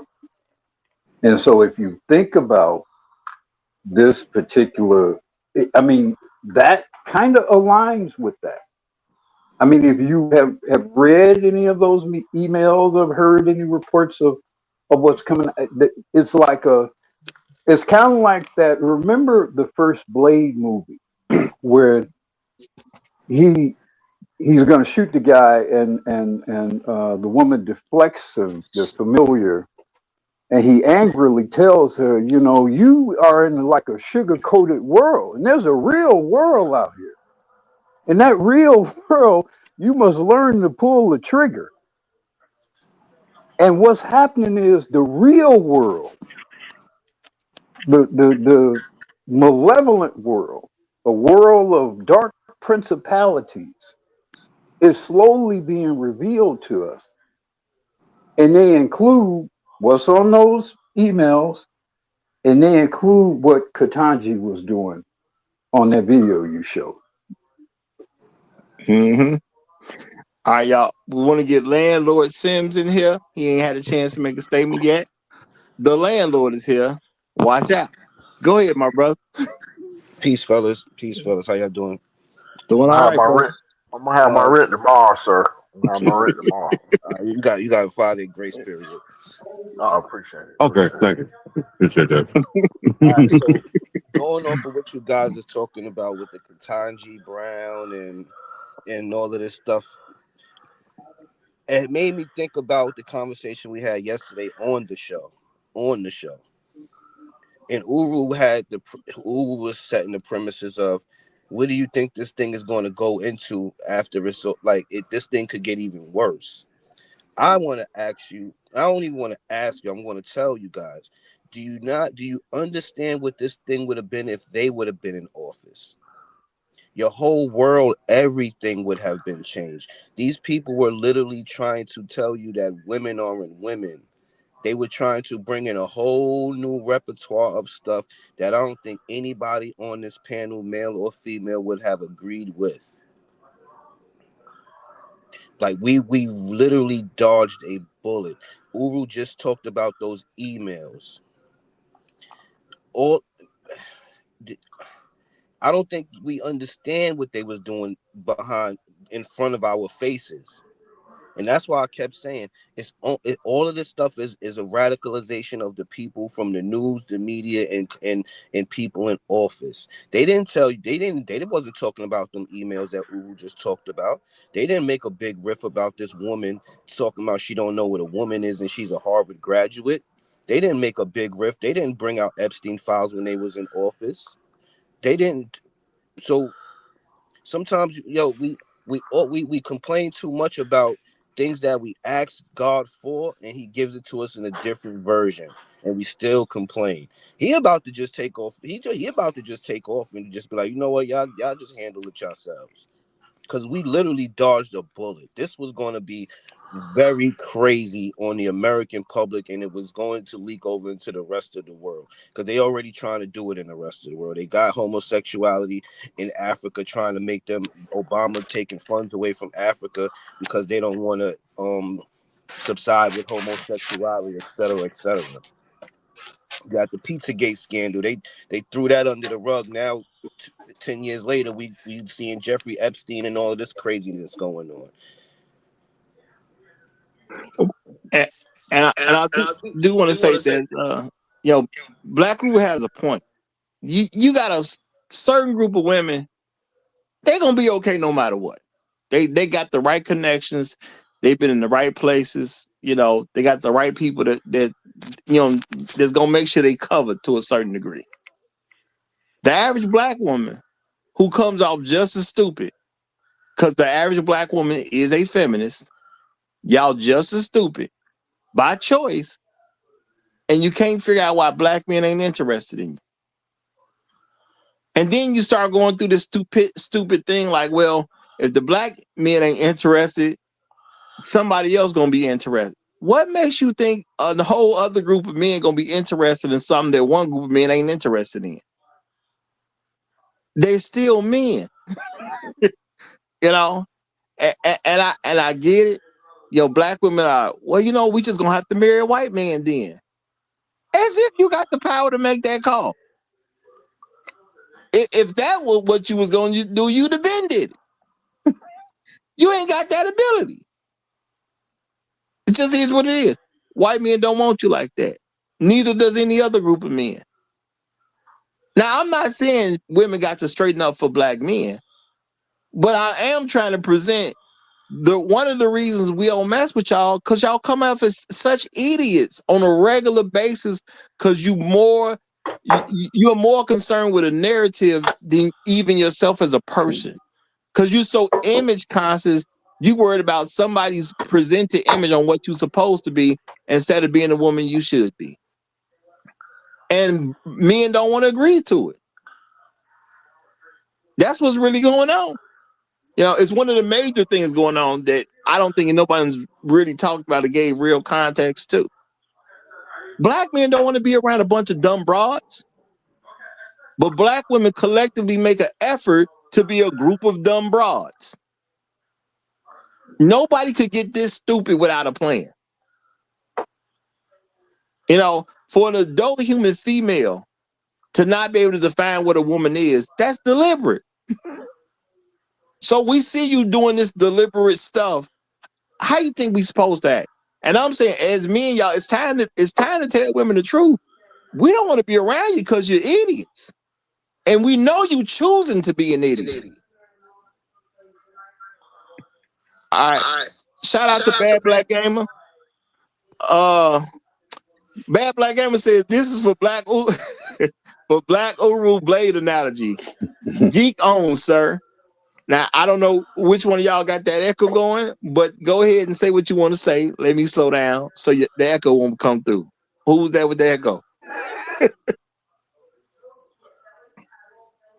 Now you might as well tell on yourself now. I'm letting you talk. Whoever had the echo. We clear the phone for you. Mic check. That was me by accident. I accidentally had my mic on. I'm playing my PS5 right now. My bad. Okay. All right. Over there playing Madden. I bet you losing. Nah, I don't play Madden. I don't play sports games. I play sports in real life. Well, when you think about it, Blade is a Blade. The Blade series is, and I guess this sort of vampire mythos or whatever, myth or legend, is kind of an analogy of the world we live in, where there are things going on. There's an undercurrent of things going on, and ghastly things going on. Things that would turn most of our stomach, and that we would just find to be unbelievable, and the vampire legend is kind of analogous to that, and the Blade thing in particular, because of the vampires were just sort of this secret society, right? Well, that's kind of what we're talking about with those, with that. And I'm trying not to use. I know you mentioned his name earlier, Shark. I'm trying not to use the name for protective reasons for Roger, but we know what I'm alluding to. I would assume we all do. It's kind of analogous to that. This whole secret society of powerful people doing ghastly things, and they're all in this sort of private network of power and influence and leverage over government. It's very analogous to that. What is being revealed to us.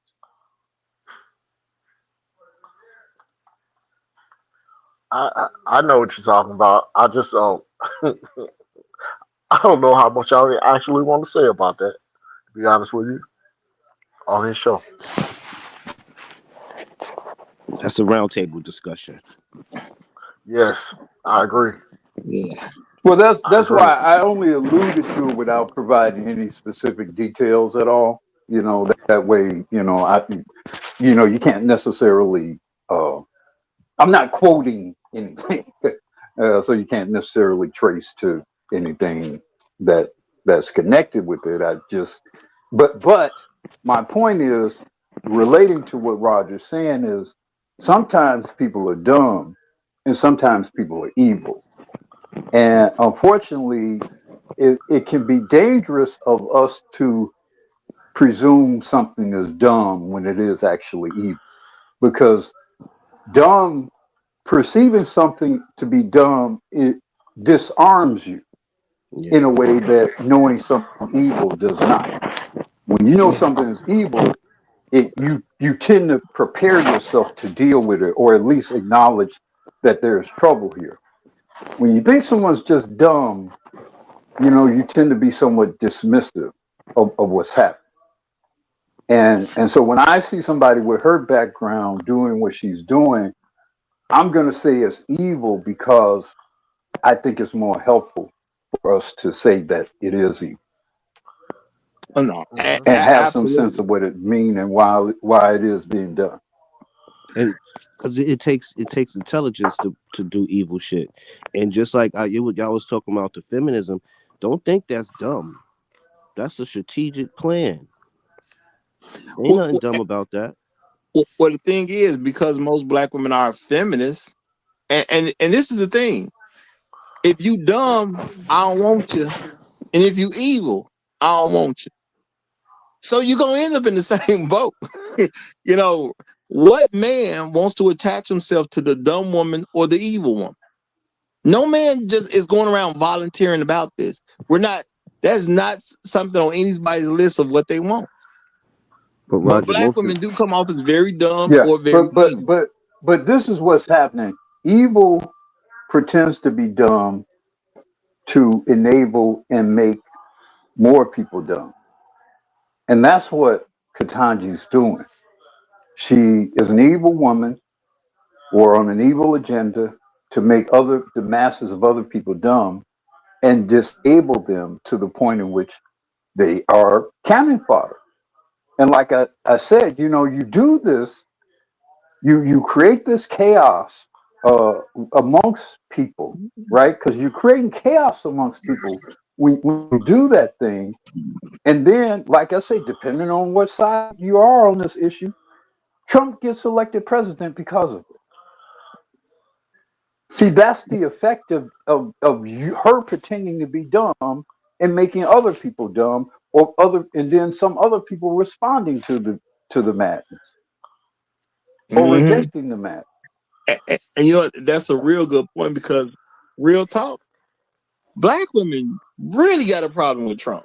You know, from an overall general basis, black women really got a problem with that dude. They do not like that dude at all. because But they look don't. what your cohort did that literally helped them get elected. Hmm. I mean, black women are the last people who should have wanted Katanji doing and being a part of what she's doing and being a part of, just given their electoral disposition. That's the last thing that would have been of benefit for black women in particular to do what she did. Yeah. But they'll look at her. She's a black woman. She's very intelligent. She graduated from Harvard. She got her a white man. I mean, what more can there be to love about her? Well, she sabotaged y'all ass in the process. And if my memory is correct, black women voted for Carmella. Kamala at 97%, I believe it was. Mm-hmm. So let's say, they really don't like Trump at all. You know, I hear a lot of black women bring him up in all types of conversations that I don't even really think connect to the man. But they don't like that dude. And when But you look what ask your them, girl out here doing. and when you You know? ask them why you don't like him, you never get an intelligent answer. Yeah. It's just he's racist. And I always say, well, you think he's the first racist president ever to walk this earth? Well, see, Nah, my thing is this. Even if you think he racist, look what your girl did. Look at the stuff you support that helped him get elected. You support the foolishness that made people go in the other direction. You know, you and know, well, go ahead, Greenback Reese. Go ahead, brother. people have short memories about Trump. And I remember in the 80s and the 90s when Trump was on all the rappers' tongues and everybody wanted to be friends with him. I remember that. How we forget that as a I mean, people? forget the rappers. Trump was financing the NAACP and financing Rainbow This Black Jesse America Jackson for pageant. Rainbow Push. Go back to that. Trump was all over all kinds of prestigious black stuff back in the day. He funded Jesse Jackson's Yeah. presidential run. Yeah, well, Yeah. Trump has done a few things that black people would definitely agree with. He has done a few things, but without going into a tangent on Trump, because he's really not the subject of the show. What Ketanji did was put a lot more people in position to vote for him. So the thing is, you support this dumb stuff, and this imagery that's working against black women. But now, if I call you dumb for doing it, you'll be upset with me for saying you're stupid. Now, I think it's very stupid for you to work against yourself. That's a very dumb thing to do. It's easy to just not do nothing. Hey, Roger. Roger, you talking about the same people who said, I'd rather go 100% by myself than 50-50 with somebody else. And you know what? It's cool to do it if you ain't complaining about how much your bills are. Hey, Roger. Go ahead. I think the correct term is evil, not dumb. Yeah. No, it's both. It's both. No, it's not both, Roger. It's not. No. She's not dumb. Y'all are looking at what Katanji's doing. I'm talking about black women are generally dumb or evil. No, because some of them are a little smarter than others. Let's keep that real. Some of them just kind of slow because they buy into all this feminist stuff. And the average black woman is a feminist. When the last time you met a black woman that wasn't a feminist? I'm not talking about somebody who says she's a feminist. I'm talking about somebody. When the last time you met a black woman, based on her behavior and the things that came out of her mouth, you came to the conclusion that she wasn't a feminist? When last time you met one? Honestly, if you ask me, I think I think the easier question. Well, yeah. I mean, if you could find one who was not a feminist, in terms of their actual thinking and behavior, you found a rare thing. I'm trying to think. I mean, I don't know. I don't know if I know any. And you married Uru? Dang. What's going on? Chill. All these dames around me are feminist. My wife's a feminist. My daughter's a feminist. I mean, it's all gradation, basically. Well, we need to be learning how to survive. We all sleeping with the enemy. We all sleeping with the enemy. Oh, Lord. And see, my thing is, and some of it is feminism by function, and position, Yes. and then a lot of it is feminist by rhetoric and disposition and belief systems. But to some degree, they're all feminists. It's just the degree to which it's kind of like diabetes. Can you live with it? Can you get your insulin or whatever enough and eat right and limit your sugar to a certain degree so which you could live a long life in spite of the sickness? I think that's how I would analogize my situation with the women in my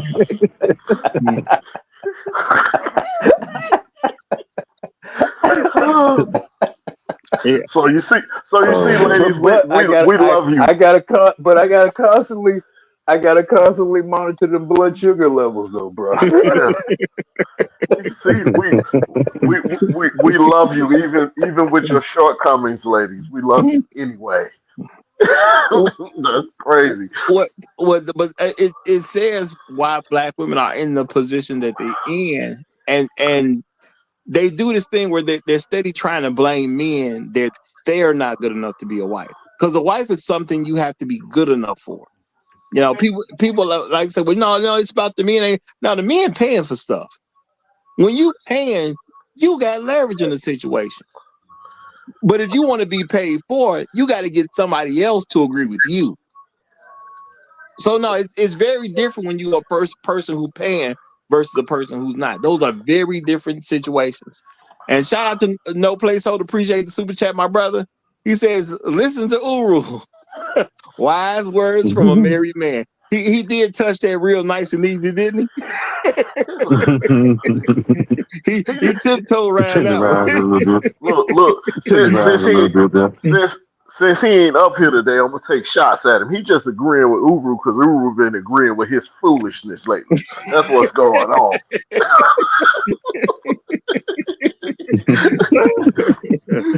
Yeah.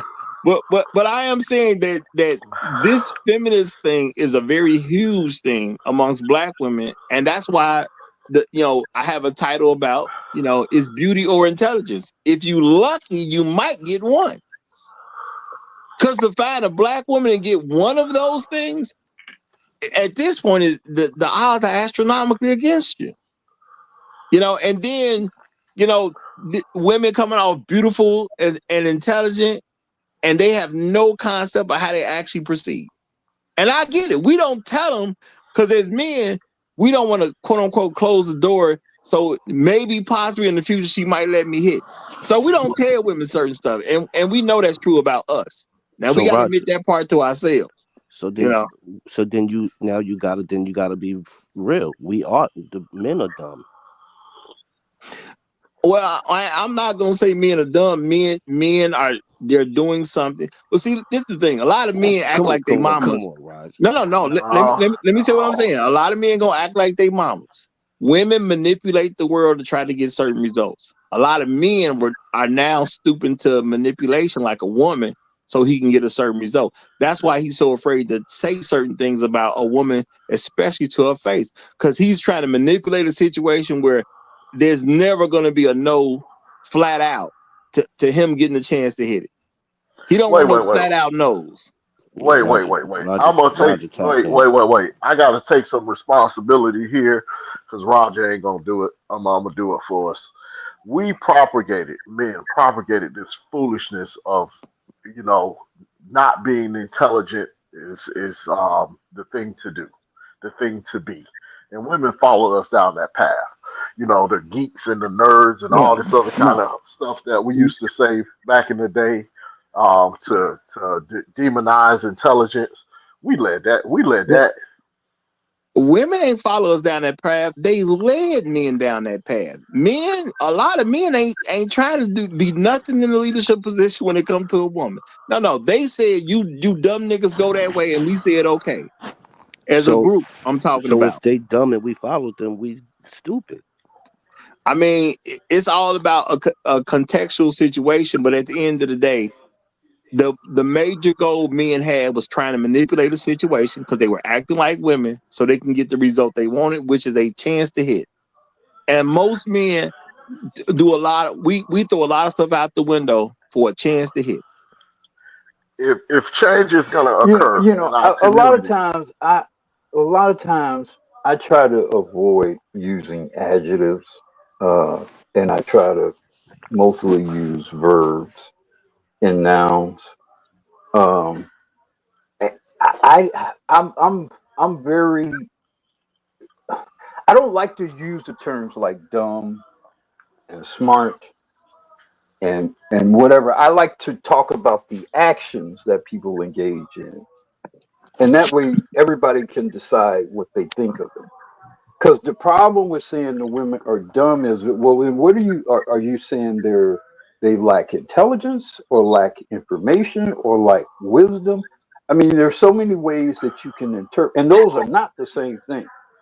I mean, you can be very intelligent, but not very smart. You can be smart, but not necessarily the most intelligent person. You can be a very smart person, but not a particularly wise person.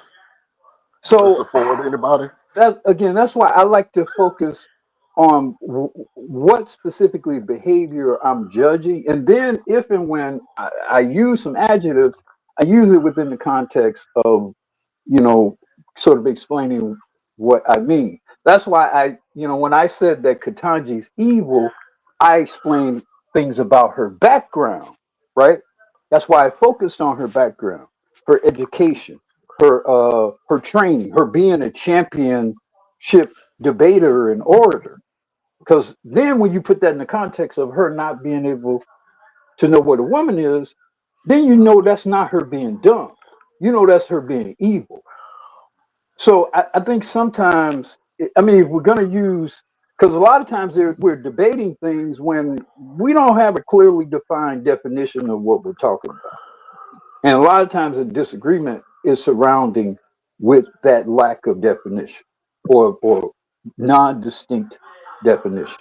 And I'm sure Toya, who's a very literate woman, professionally literate woman herself, can appreciate the point I'm attempting to make here. I see what you I did there, Uru. totally appreciate what you were saying. And as a matter of fact, I was waiting for you to finish so that I could echo the sentiment by saying there's a commitment to delusion. And just because someone is smart does not negate their commitment to delusion. It also bears noting that one can be articulate and still not know how to use the words that they are speaking so well. Hey, good points. Good points. And shout out to No Placeholder. Appreciate the super chat. He said, "Great Black Reset." I agree with Uru because he is. Well, hold on. He is where I'm I am trying to get to. Message. Okay. Hashtag long live habitual line steppers. Hashtag brothers in the wilderness. Okay. I can't disagree with you there, brother. We all trying to get to where Uru is, minus the surrounding of feminists. Well, that I mean, I would just say focus on take your ego out of things, and accept what you do and do not have power over. That's why when I said that I'm surrounded by feminists, of course I'm surrounded by feminists. I'm surrounded by black women who are college educated, master's degrees, do very well in their own right in the world. They're all feminists. That don't necessarily mean you cannot have a productive life with a feminist, but you have to be aware of what you're dealing with and structure your life and execute your life in a way to indemnify yourself from the lesser or more harmful aspects of whatever feminist side in them manifests. Now, my wife was raised by her father and her grandfather and her uncles and whatever. So even in spite of her having certain feminist dispositions, her default is to a man. Her autonomic response, her autonomic response of her mother, her autonomic response of her grandmother. And I knew both of those women were okay. Well, what did he say? And that's what they would say. All right, but yeah, I know you think you got it, but what did that man say? And because of that training, it gives me a chance against the feminists. Hey, shout out to the grandmas. Real talk. Shout out to the grandmas. Keeping stuff in order. And that's a beautiful thing. Now me personally, me and feminists just don't get along that well, y'all. See, I've recognized that about myself a long time ago. I don't get along with these people because I don't like them. And I'm not a person that, and I'm not comparing none of this to Black Uru's people, y'all. I ain't doing that. I'm just saying from a general context. See, I love black women, but I really don't like them. And that's just a realistic thing. If you understand the difference between love and like, you can love somebody, but not want to be around them at all. Okay? You can have your brother, your sister, your mom, your dad, whatever. They can get on your nerves every time you're around, but you love them, so you'll do stuff for them that you will not do for other people. Now, when you like somebody, you want to hang around them. I've accepted that I don't like black women. I don't like hanging around them. They are a challenge to me to be around. And I like a woman who has a person there that's going to take responsibility for her. Because I don't want to get into it with some woman and ain't nobody going to check her. Because I'm going to check her if ain't nobody else going to do it. So I'd rather there's a man who's taking responsibility for her so I can say to him, hey, bro, is you going to check her or you going to make me check her? See, that keep a lot of nonsense down. And I've never been one of those people that hear what I feel about people. I have had very cool friends for long periods of time, and sometimes they bring around women that I cannot stand. I do not play the game if I like your girlfriend. No, bro, I don't like your girlfriend at all. I can't stand your girlfriend, real talk. She's a horrible person as far as I'm concerned. Now, I'm going to let certain stuff slide because it's your girl. But no, I don't like nothing about her. I say this stuff, and I would tell it to the girlfriend without an issue. I don't like most black women. I just don't. They're not fun people to be around. They're they're definitely not good company. I'll say that. I don't have fun hanging around black women. Now I know some men be like, "What, man? You sound crazy." That's because y'all only thinking about trying to have sex with them. They're not fun people to be around. Not for the most part. So I don't like it. You know? And if we going out, I need her to have some dude who's gonna say he's responsible for her that night. So in case she got out of pocket with me, because I know where I'm gonna go, I need a man to be responsible for it, so I ain't got to deal with it. And that's just real talk. You know? Part of why I do some of these shows, because they so bad, and I know they need help. And a lot of folks don't come to these conclusions because when you're dealing with a black woman, again, you possibly could get beautiful. You might get intelligent. More than likely, you'll get one at best. And there's a very good chance you ain't going to get neither. Because even the ones who come off physically beautiful, as soon as they start talking, they ain't so beautiful no more. That's a reality, but people don't want to say it. Now, again, what do we mean by intelligent? Because I think most black women are very intelligent people. I think they are profoundly intelligent. I think one of the reasons why we are the most capable human beings is because half of us come from them. Black men are uniquely talented people because of black women, and black women are uniquely talented people because of black men. We all come from the same stuff. We're not separate species or beings. Now, intelligence is one thing, but okay, how smart are they? And again, how wise are they? And Toya made an excellent point about a lot of the behavior is not a product of intelligence; it's a product of motivation. Look, if I can get away with pretending to be an idiot and get paid for it, I'm gonna pretend to be a fucking idiot. That's what Ketanji did. Ketanji pretended she could be an idiot so she could be Supreme Court justice. That's not her being dumb. That's not her being dumb at all. That's her doing what she got to do to get a lifetime appointment, and guaranteed, $600, $700, $800, whatever, $1,000 or whatever Supreme Court justices make, and private protection, and and pretty much guaranteed future for her children and her grandchildren by virtue of her position. That's very, quote, smart.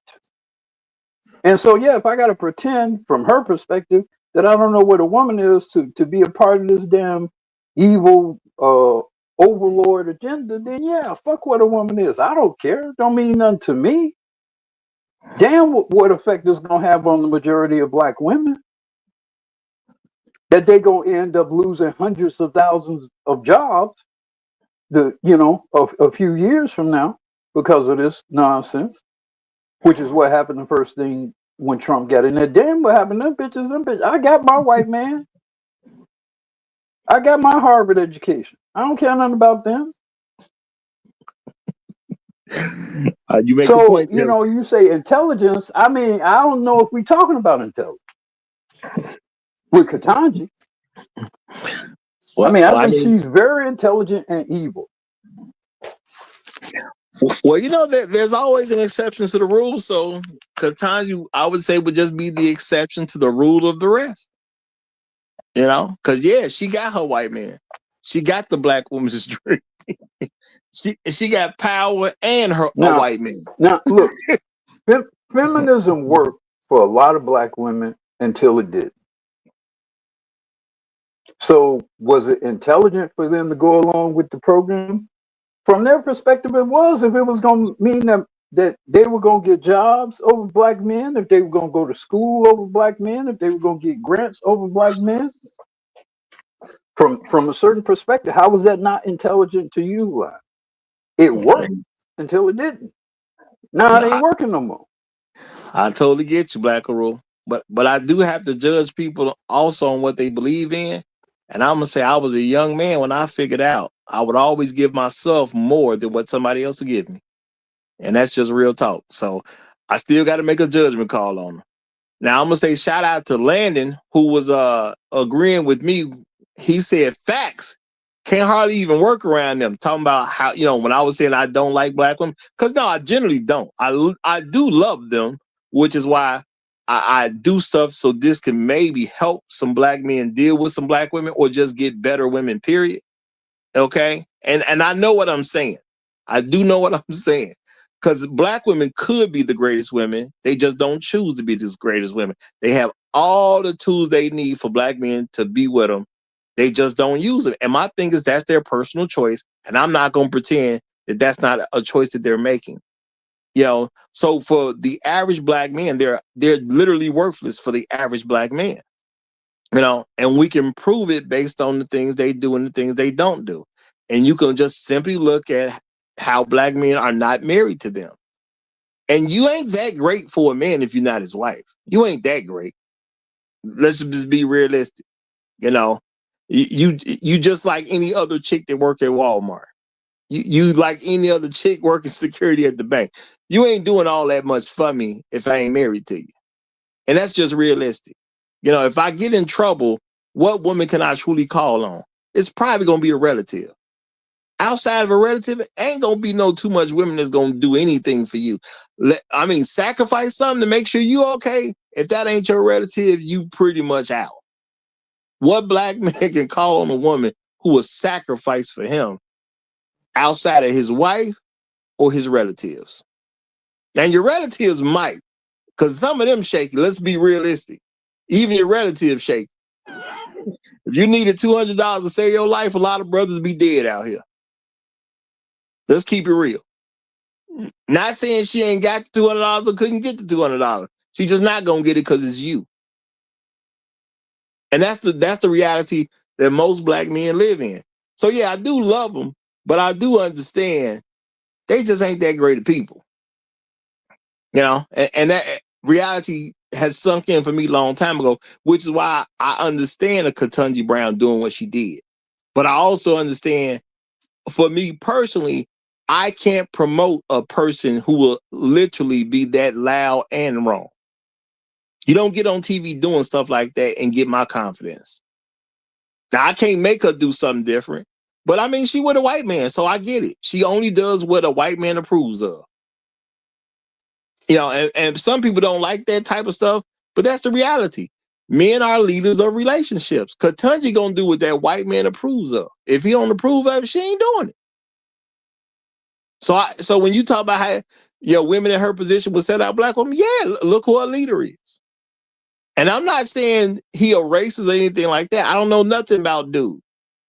All I know is he got to sign off for her to do it because she got her white man. And black women get real compliant when they get a white man. And that's just realistic. They get very compliant when they get a white man. And she was appointed by Biden, and we know Biden was affiliated with the Klan. So it's very apparent who her quote masters are. That's very apparent. Oh, you got to look at it. If she had been appointed by Obama, I might view her differently. But her being appointed by Biden tells me everything about who and what she is. Mm-hmm. That's definitely a guilt by association thing. It be clues out there. That's all I'm saying. It be some clues out there. You got to look at them if you want to look at them, but it be some clues out there. Okay. And I'm gonna say, shout out to Toya for coming up. I definitely appreciated her. In case you hear that, Toya, definitely appreciate. You slipped on now, but shout out to you for coming up, though. I did appreciate you, your input, which I always do. And I'm gonna say shout out to T-Bone. Okay, T-Bone said Roger's on fire again. You say what a lot only think and are afraid to say aloud. Salute, sir. What I'm gonna say, thank you very much, my brother. Thank you very much. But I'm saying this stuff because I do believe it needs to be said. I very much believe this stuff needs to be said, and it needs to be part of the thought processes that are on the table. And at the end of the day, I'm tired of women, especially somebody like a Melissa Ford, talking about people couldn't see her. This is Melissa Ford. Ain't nobody miss you. We saw you, and we didn't just see your body. The people who was around you, the people who had private time with, they saw who you were. And they said you ain't good enough. That's all it is at the end of the day. The people who didn't see you as intelligent, you never gave them something to see. That's all it is at the end of the day. And I'm not saying she's particularly dumb. I don't think she's dumber than any other regular old black woman. But she ain't did nothing to build a career off her intelligence. You know, now I'm just gonna say what I know about her. She got her podcast, and what I've seen from that podcast, it just ain't that good. Okay. But that's just me. Okay. I seen her doing some stuff on Joe Budden. That work is pretty much already laid out for her, though. So what am I supposed to see her doing and think she's a quote unquote rather intelligent woman? I'm not saying she's dumb. I think she's just regular intelligence. But I don't know why she would even think somebody's supposed to see her different. Here's what I would say probably about Melissa Ford and a lot of black women. Because like I say, I think the vast majority of black women are very intelligent people. But I also think they tend to be lazier than they think they are. They tend to be self-deluded, very vain, entitled, you know. And when you're lazy, self-deluded, vain, and entitled, even if you are an intelligent person, and I would say one other thing, the fifth thing, and very important is they're very myopic or very short-sighted. And when you're myopic and short-sighted, you'll make a decision for that short-term benefit or gain or what you think is gonna help you in this particular situation, but it probably will damage you more long-term. And I suspect all five of those to various degrees defining Melissa. Obviously, she's vain. She don't look like she works particularly hard to do anything. She seemed to be very myopic, and I suggest her. I would presume her behavior in the industry where she made a lot of short-term type moving with this guy and that guy, and a lot of pass-around kind of activity. And it worked. One day I'm with Cam, next day I'm with Jay-Z. You know, that kind of thing. And it's fun while it's happening in the moment, but over time that shit don't work. And so when I look at Melissa, whether she's intelligent or not, she got an IQ test. Hell, she might even be more naturally intelligent than most women. But I also see the vanity, the self-delusion, myopic thing, selfish thing as well. And because I see those things, they are going to neutralize. She could be a damn genius, and she'd still be fucked up. You know what? And my thing is, she knows she was catching some layer of fame. So if you're gonna do all these different things with these men that you're rumored to do things with, you should have probably kept it on the quiet. Real talk. You should have been smart enough to figure out, keep this on the low. Everybody ain't got to know. Now, shout out to Jason Mew. Appreciate you, my brother. He says tangential thinking and integrative tangential thinking are not the same. These concepts are worth examining and evaluating. Thank you, my brother. I appreciate you big time. Appreciate you big time. And also shout out to Landon. He say white T men need to come get their women because it's clear we can't do anything with them. Well, you know what? They gonna get them whenever they want them. The issue is they gotta want them to come get them. You know. Now, there's a lot of black women who are in true delusion about that part of the concept. Okay, and it is what it is. But my thing is, this stuff is not good. Katanya did some things that she should view as embarrassing. But you know, when you sell out to the other team, you come up with a different context for it. Melissa Ford called men in general dumb because she was so beautiful, nobody can see she's a multifaceted person. They just couldn't figure out that she's intelligent or there was more to her outside of her beauty. That's what she said about the men especially the men who were around her. Shorty, you just sound like a regular woman. I ain't gonna say she's stupid, but you sound regular. You know? And I'm not saying it's bad to be regular, but you ain't do nothing that come off as extra intelligent. Just is And what it is. Roger, she has some guys that she's quote unquote supposed to be celebrities, big shots, big money guys that have been her boyfriends. She has always said she didn't want to get pregnant. She didn't want to have no children. And I think she left some guy because he wanted to have children. So if she's not going to give a guy what they want, why would she think that they would see her as being intelligent? I mean, my thing is you got to ask yourself some real questions, because truth be told, if you're an intelligent woman, why you with a man that don't want the same thing you want? That don't even make sense. If I want kids and you don't want kids, we ain't together. You know, that's to me, that's some intelligent people do. Well, yeah, we was going date. But that's where the selfishness and the vanity comes in. And you know, she made her fame, she made her name with her body, with her appearance. That's how she from her perspective, I guess up to that point, this is how people know me, this is how I've made my money, whatever sort of living, whatever sort of status and access I have, it is based on my somewhat I guess R-rated presentation. And so now you're asking me to give all of that up, or the likelihood of having to give all that up just for you. So from her perspective, she might have thought she was making an intelligent decision.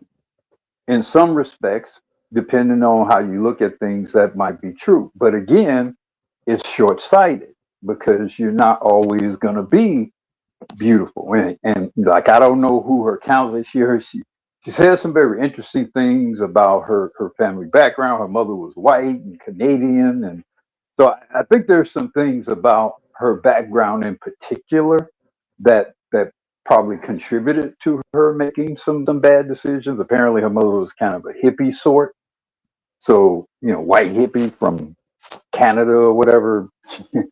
Probably, who knows what was being put into her mind, so to speak.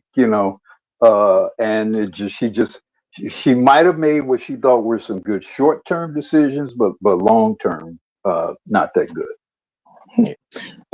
And you know what, Black Hole, my thing is I don't expect nobody to be perfect. I ain't expecting the most out of folks, but she kind of blew up early. She kind of blew up early. She was young. She was the video vixen. Okay, cool. Do that till you about 25. Get a clue. and give somebody the pleasure of saying that he married the video vixen. And he gonna break his neck to make sure you straight, because he took the video vixen off the market. Well, the smart women, in those roles, what they do is they get with the behind the scenes guy, mid-level or upper mid-level behind the scenes guy, makes a lot of money, might even be relatively wealthy, but he don't have the glamour of Jay-Z or Cameron or whatever, you know what I mean? So, you have to forfeit that part of it in order to get that man. Now, it doesn't mean that guys probably might be good looking and all that kind of stuff, but he just don't have that star status. But there are lots of those men in all sectors of the entertainment business. But that means you got to put aside your vanity and your selfishness and whatever, and see, okay, now, I had a great 5-year run or whatever of this, and now it's time for me to start, kind of pulling back from the stage. Well, you know, And Black Guru, their careers last to 20, 30 years. yeah, Not like some of these, rap stars, models, stuff like that. They have a Yeah. long career. Yeah, well, I my mean, thing you're a is, producer, you're you have your sound engineers and all that kind of stuff. I mean, them people work forever. yeah, and my thing is, long or short, when it comes down to it, a lot of those folks will end up making millions upon millions of dollars. And women have a Hmm. term that they say something about securing the bag. So okay, she probably got put on when she was real young, because I don't know how old she was when she was in that knock yourself out video, which caused a considerable ruckus, because I remember it. Okay, I literally remember that ruckus that was called when she was out in that video. Okay, do you 4 or 5 years? You still young. People gonna look at you as you ain't know no better, and you stepping away from that lifestyle with a guy who's glad to say he took the video vixen off the market. He'll be glad. Oh no, yeah, that bad one. Yeah, that's me. That's me. Hmm. I took up off the mark. He glad he did this. He'll be bragging about that for years.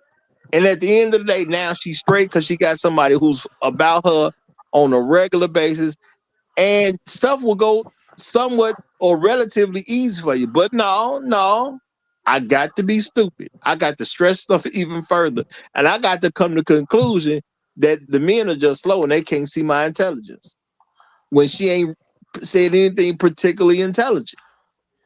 And I'm not saying this as I'm saying she said a lot of stupid stuff. I'm saying she hasn't done anything that would stick out from an intelligence perspective. She just regular, which most people are. Most of us don't do anything that Right. sticks out from an intelligence perspective. The average person ain't no rocket scientist. You ain't on no moon mission. Certain things, yeah, obviously that person's very intelligent because they're doing that particular thing. A lot of folks ain't doing something that shows off particular intelligence. That's all I'm saying. You could own a car wash, Yeah. but you ain't gonna necessarily come off as particularly intelligent. Now, if your car wash if you go on like a franchise or something, or you got 40 locations, now people say, well, that person is particularly intelligent because look how successful they was able to become. They got something that was great and they was able to replicate it in multiple different areas. See, now you're starting to come off as particularly intelligent. But if you just the guy that own one car wash, you ain't particularly intelligent. We just look at you as regular. And that's just how the game goes. Yeah. Well, look. I have observed Black people a long time, and especially Black children from birth on up. And from what I see, from what I've observed, Black people, male and female, are very naturally intelligent and very naturally intuitive people. Just observe some Black babies or some young Black children before they've been adulterated by the environment and bad upbringing and whatever. Very often they're more cognitively reactive and responsive than non-Black children. They tend to be more physically robust. They tend to be more agile and more coordinated. And so when I say I believe Black women or most Black women are intelligent, I'm not saying what I'm separating whether I think they're lazy, because a lot of things that the guy who with the 20 car washes or whatever number of car washes you cited, I don't know if that's always as much a product of of intelligence as it is probably a guy who's willing to work 100 hours a week. I mean, that's what I have seen people who have had that level of success generally tend to be. They tend to be super focused, super disciplined, super dedicated. They're working all the time. That's not really, to me, intelligence. It may be more discipline, more industriousness, more effort, more motivation. You know, so again, that's where these definitions, and I'm only emphasizing the definitions and the points to say that I don't know if it's necessarily helpful to suggest that black women are not intelligent. I think it's more helpful to focus on their actual behavior and what that behavior represents specifically. Because what that's why I said earlier, the stats say that black men work more hours than anybody else. So you can't really say black men are lazy. Not when they're given a chance to work. When black men are given a chance to work, they're the hardest working people in the country. Now they may not get paid the most money for it, not necessarily reflected in their salary. But when people say, "Well, black men are lazy, they don't work," well, that doesn't align with the actual statistical behavior. And they'll say, "Well, black women work harder than black men," but that is not in alignment with the actual available statistical behavior or the statistical data. And so when you hit people with the facts, it's easier to get them to accept what you're saying rather than to make these sort of general claims about, like I said, intelligence or dumb or whatever. And they're not as clearly, to me at least, as clearly defined as to what they mean. No, I mean you make some good points, and my thing is just as women take on these feminist arguments, you can't trip when people start asking you questions about how to explain what you're talking about, but then they'll say random stuff or stuff that's so vague, like women aren't given opportunities. And of course, you say that, I'm gonna ask a very simple question. What type of opportunities are they being denied? And usually they try to go with something super big. Well, it's not as many female CEOs. Well, being a CEO is kind of a hard job to get for anybody. That's not a job they just hand out to people. The normal way to be a CEO is to start a company. That is the normal way you become a CEO. Most people ain't just been appointed CEO. Now, are there some older companies that have been around for a long time? Yeah, there's like some beer companies that have been around for over 100 years or so. A lot of companies that are that have been able to make impact in the last 30 to 40 years are some newer companies because of technology and things like that. So if your issue is you haven't been given the right opportunity, I'm gonna say that's nonsense at the end of the day. Because I can go file for a company the same way you can go file for a company. But for either one of us to be a CEO, statistically, we gotta create a company and appoint ourselves as a CEO. That's how being a CEO works. The average person will never be a CEO. I don't care how many years they put in. I don't care what their background is. I don't care how glowing their resume is. The average person would never, ever, ever be appointed a CEO. It's not even in the cards. The ridiculous low number that has to be from a statistical basis is got to be amazing. Because 1% of people ain't being appointed CEOs. That's not happening. If you don't start a company and appoint yourself as a CEO, you'll probably never be one. And that's just realistic, regardless of size of company. Unless you did it yourself, you'll probably never be appointed a CEO. So women, they talk with these narratives like, well, we're not getting the opportunity. Well, who is? How many people do any of us know that was even asked to even interview to become a CEO? That's not a common thing. And truth be told, if you're not really running with some elite people, it probably ain't gonna come up. And that's just real talk. So I think people need to just, you need to get a grasp on reality at some particular point. But a lot of us as men, we don't necessarily make women have to deal with reality because we're trying to be nice to them. We don't want to hurt their feelings. We don't want them to feel bad. And then because we want this this vague chance of I might be able to hit it one day, we don't address stuff that clearly should just be addressed. You know, and we got to take ownership of that. No, we just don't. Okay, and when it comes down to it, that's our fault. You know, I don't know who else to blame it on but us. But you know, as somebody was saying earlier, that I'm quote unquote saying the quiet part out loud. No, we just need to start saying it on a regular basis. You know, and to want a CEO job, I mean, it's a lot of arrogance in just wanting a CEO job unless you done did a whole lot of work to prepare for one, which usually gonna start at high school or earlier to legitimately have a shot of being the CEO. That's something you got to start as a kid for real.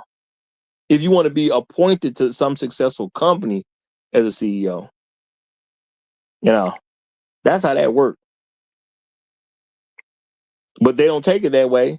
And then they want me to give them some type of sob story or act like men are doing something wrong generally because they're not afforded an opportunity to be a CEO.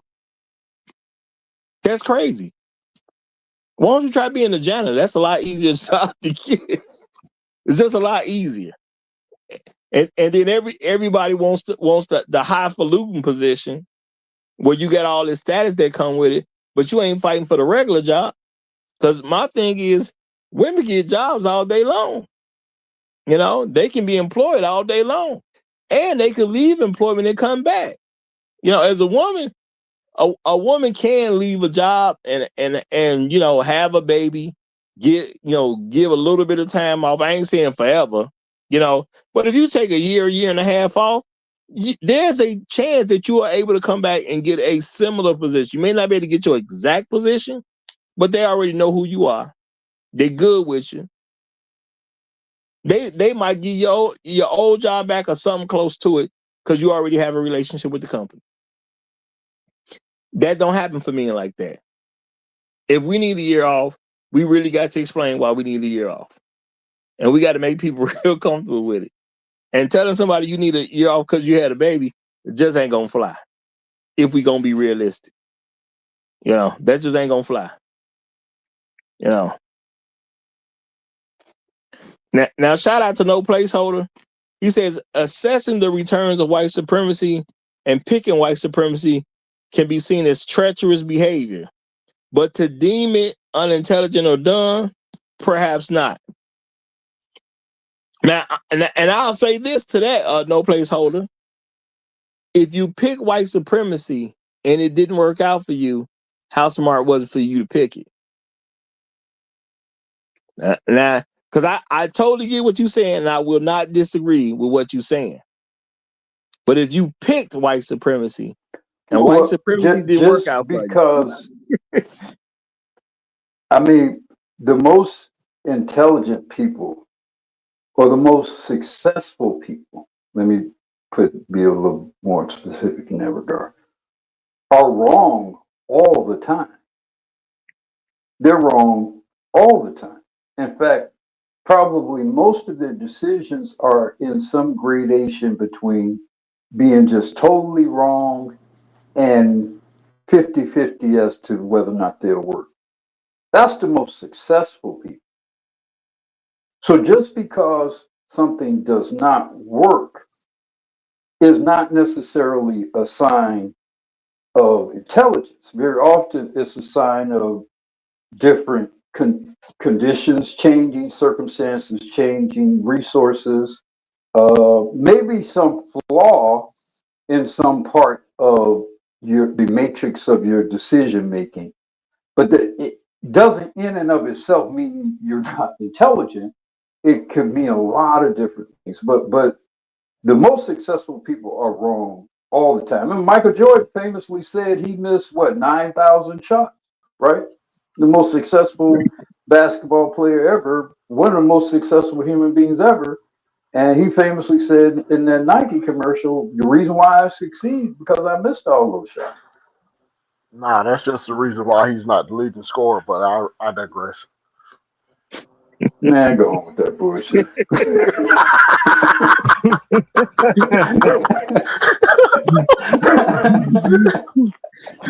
mean, You gotta always have these little haters, man. haters everywhere, man. I tell you, haters are everywhere. I don't know how they live with themselves sometimes. Okay, I don't know how they live with themselves sometimes. I really don't. You know, it's amazing. Okay, it is amazing. You know, but you know what? You got something you want to get in, Tunnel Runner, real quick? Because you just came back up. Is there something you want to get in real fast? No, I'm good. I'm good. Okay. Well, somebody get something in because I'm trying to do something real quick. So somebody get the mic and do Well, something with I'll take the mic because Uru loves me so much, man. Yeah, yeah. Damn, I was trying to get in here right quick before you said something, but go ahead. No, I'm in full agreement with Uru that just simply using the adjective dumb is giving too much room to foolishness. And I do agree that we need to specify what we're talking about when we're saying, hey, this person is dumb, or what they're doing is dumb, or these people are dumb. We need to narrow it down because if you just say, hey, women are dumb for doing this, it could be used to say, well, we don't know what we're doing. No, you know exactly what you're doing. You're just making a poor choice. Mm-hmm. And what they're doing, they're making poor Mm-hmm. choices about the things that they are doing and the reasons why. Just like we were talking about Ketanji Brown. She's making poor choices. Biden ain't even in office. Why is she Well, still on that but same now BS? even when you say poor, she's Evil not making choices. poor choices for herself. Evil choices. Yeah, Yes. she's making poor choices for the overall benefit of humankind, particularly black women or women in general. That part I would agree, but I would say for herself, she said what she had to say. She did what she had to do so she can get on that Supreme Court. And Biden nominated her because she was willing to say that. She don't get on that Supreme Court if she was not willing to say that bullshit about not knowing what a woman is. So that's why it's Agreed. difficult for me to then say, well, she's just dumb. Well, no, she's not even in that position if she's not willing to do Well, Hmm. I mean, don't get it wrong, because you know she's a particular individual. You know, I was just using her as an example because I really was saying something for black women from a mass standpoint. You know, and a lot of stuff they that. do from a mass standpoint is just stupid, and that's all it really is. You know, a lot of them. I'm not saying that the average black woman is an idiot. I am saying they choose to be stupid because that's the type of life they like to live. Because I do believe stupidity is a choice. Well, but see, my view of women is they are by nature myopic and capricious, and absent any elder governance, and particularly some elder male governance, they are going to make bad decisions. The white ones are going to make bad decisions. The Asians going to make the Latinos. If there is no training, if there is no governance, if there is no authority, they're all going to make bad decisions. It's part of their biology, So that's why I'll always kind of focus on the environmental issues around them and say, well, this is going to happen because of this. But I go in accepting their basic nature. I just always will because I've seen too much. Like I said, I've seen women from age 0 to nearly 100. I've lived with them. So I know some things are just, man, that's just in there. And if you don't have certain things in place, then bad things are going to come out as a result of that. Yeah, absolutely, absolutely. Now you didn't get a chance earlier because we couldn't hear you. But suck it for 40. You want to make a statement, brother? Because we couldn't get you earlier. All right, can I be heard now? Is it good? Yeah, you're good now. Yeah, yeah. Go ahead. Hey, Well, Roger, can you pull my picture up right quick? Gotcha.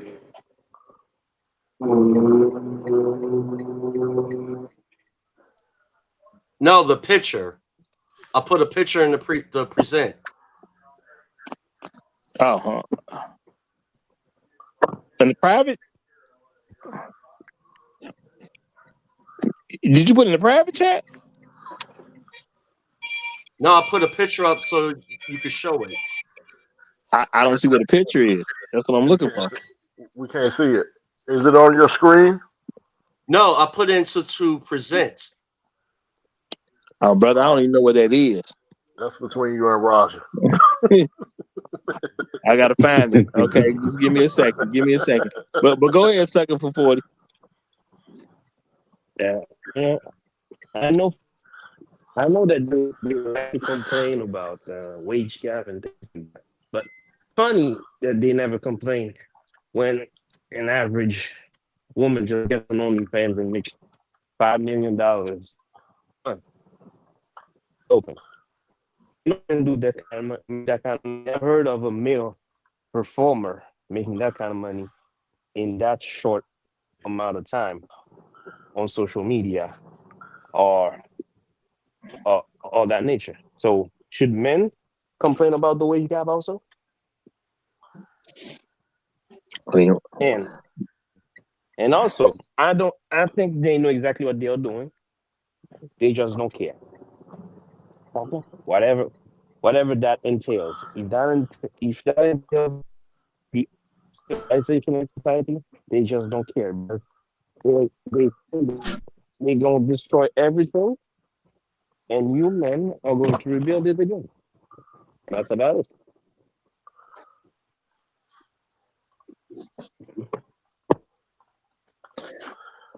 Well, I mean, how much consideration should we as men have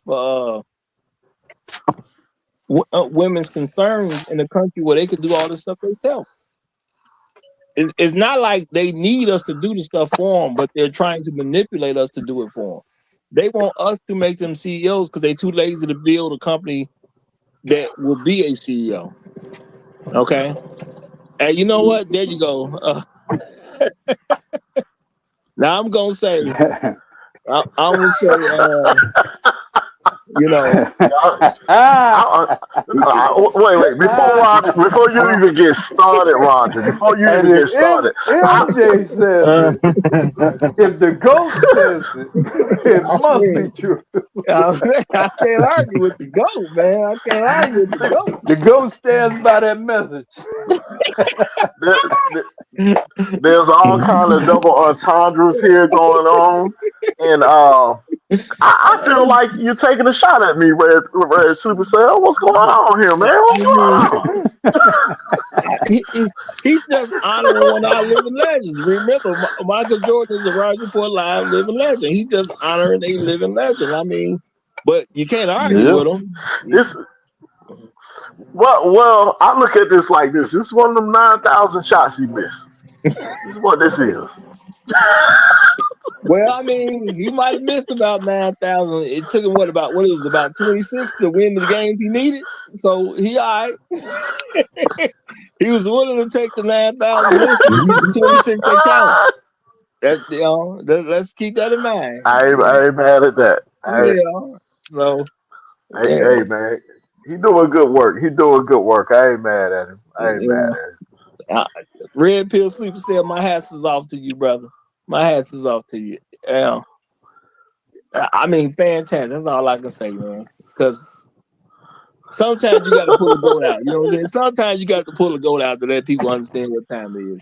And it just is what it is on that note. I wanted to I got an email sent to me. I've been trying to pull that up, y'all.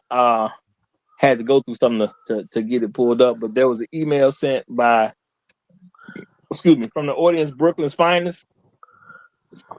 He sent me something with a few quotes of Melissa Ford. Okay, a few quotes from Melissa Ford, and I'm pulling it up now. So let's see what these quotes are, and we'll just see. Let's see what kind of what it do. Does it help her case or do it slow her down a bit? Let's see what it do.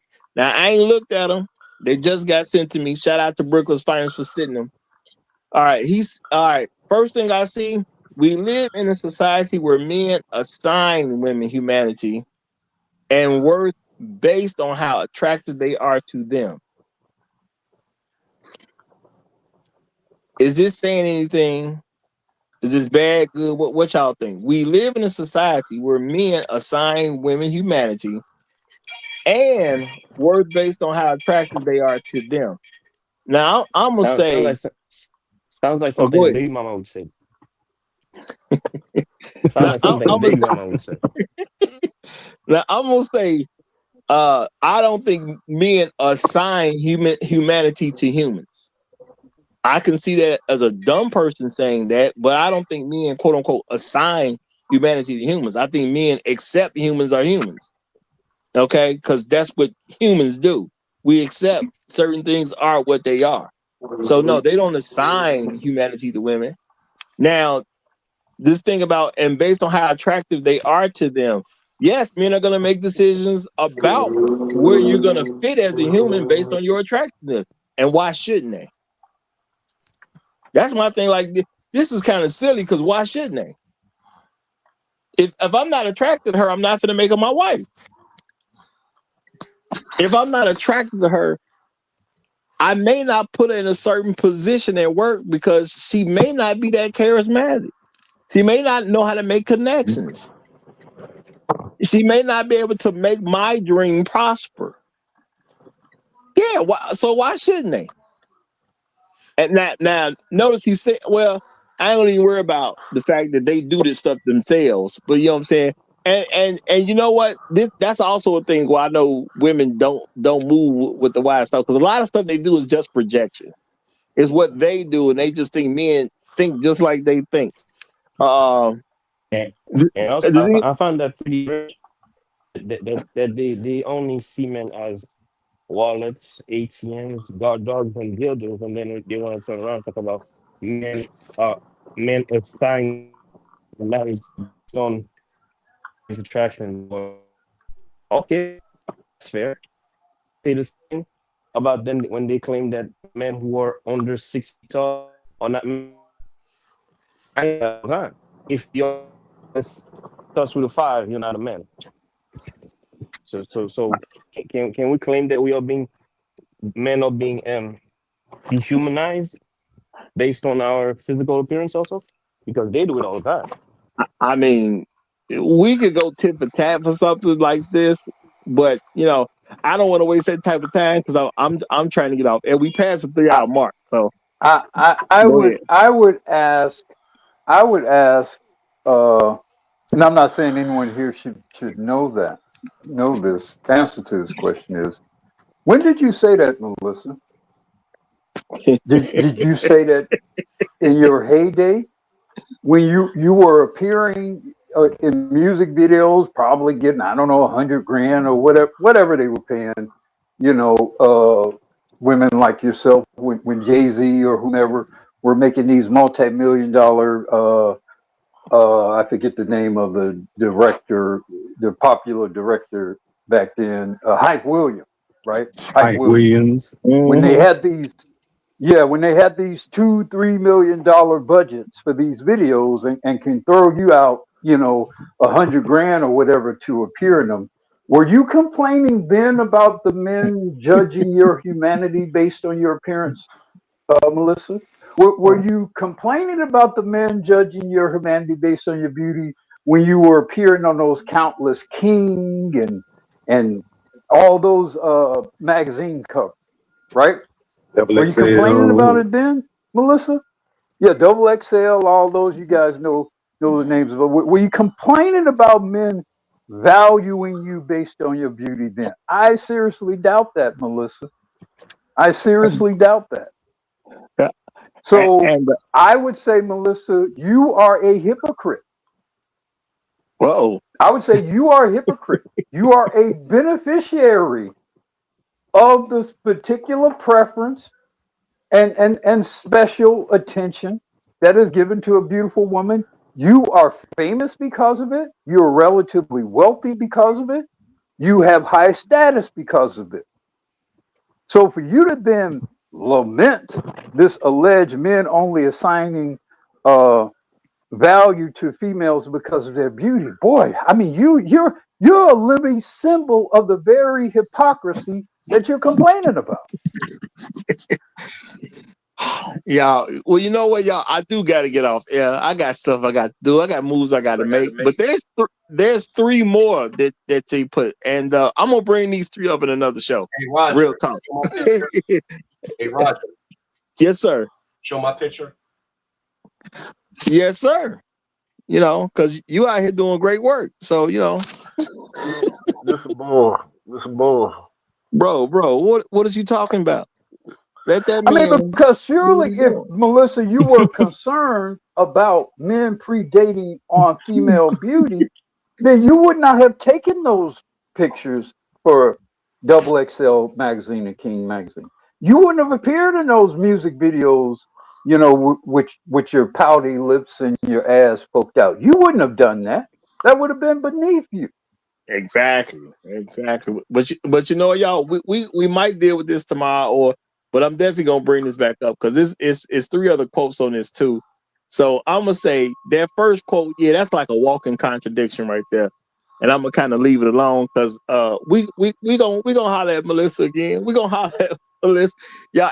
And again, y'all, this is not me trying to pick on Melissa. I don't think she's saying nothing that's more crazy than any other regular black woman out here at the end of the day, you know. And I'm gonna say because I do got to get off air. Yeah, we still can talk in the back, y'all. We still can talk in the back, but I got to get off air. But I got to say shout out to my main man, Red Pill Sleeper Cell. And shout out to MJ. Heck, even shout out to LeBron. But we're going to have to wrap this thing up. Y'all listen to your man, MJ. He say the Roger Report is always right. When y'all know him to really be wrong? I'm just saying. Y'all, it's been a great show. Thank you to all the guests that came up. Real talk. I do got to wrap this up and get on up out of here, though. But y'all have a good rest of y'all day. If you're new around here, make sure you subscribe to the channel and be here at 9 a.m. Chicago time, not where you live, Chicago time. Long live Habitual Line Steppers. Shout out to Melissa Ford. Okay, you know what? I'm gonna let it go. I ain't gonna even say what I was gonna say. You know what? Shout out to you, Melissa Ford. Okay, you made a lot of money from looking good. I don't know that you made a whole lot of money from being intelligent. That's all I'm gonna say.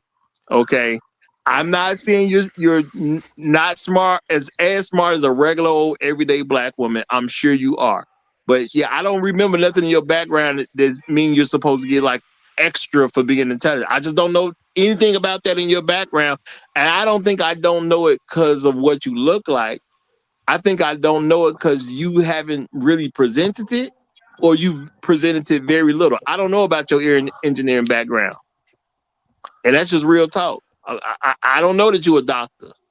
You know, I don't know that you did anything that I'm going to say, yeah, it took an intelligent person to, an especially intelligent person to do that. You got regular intelligence, sure. But I don't know of anything that it takes beyond regular intelligence to do that you have done. I'm not aware of any of those things. It's just that simple. So y'all have a great rest of y'all day. Y'all make sure y'all hit that like button. Long live the Habitual Line Steppers. As Michael Jordan says, I'm Roger, I'm right, and I'm out.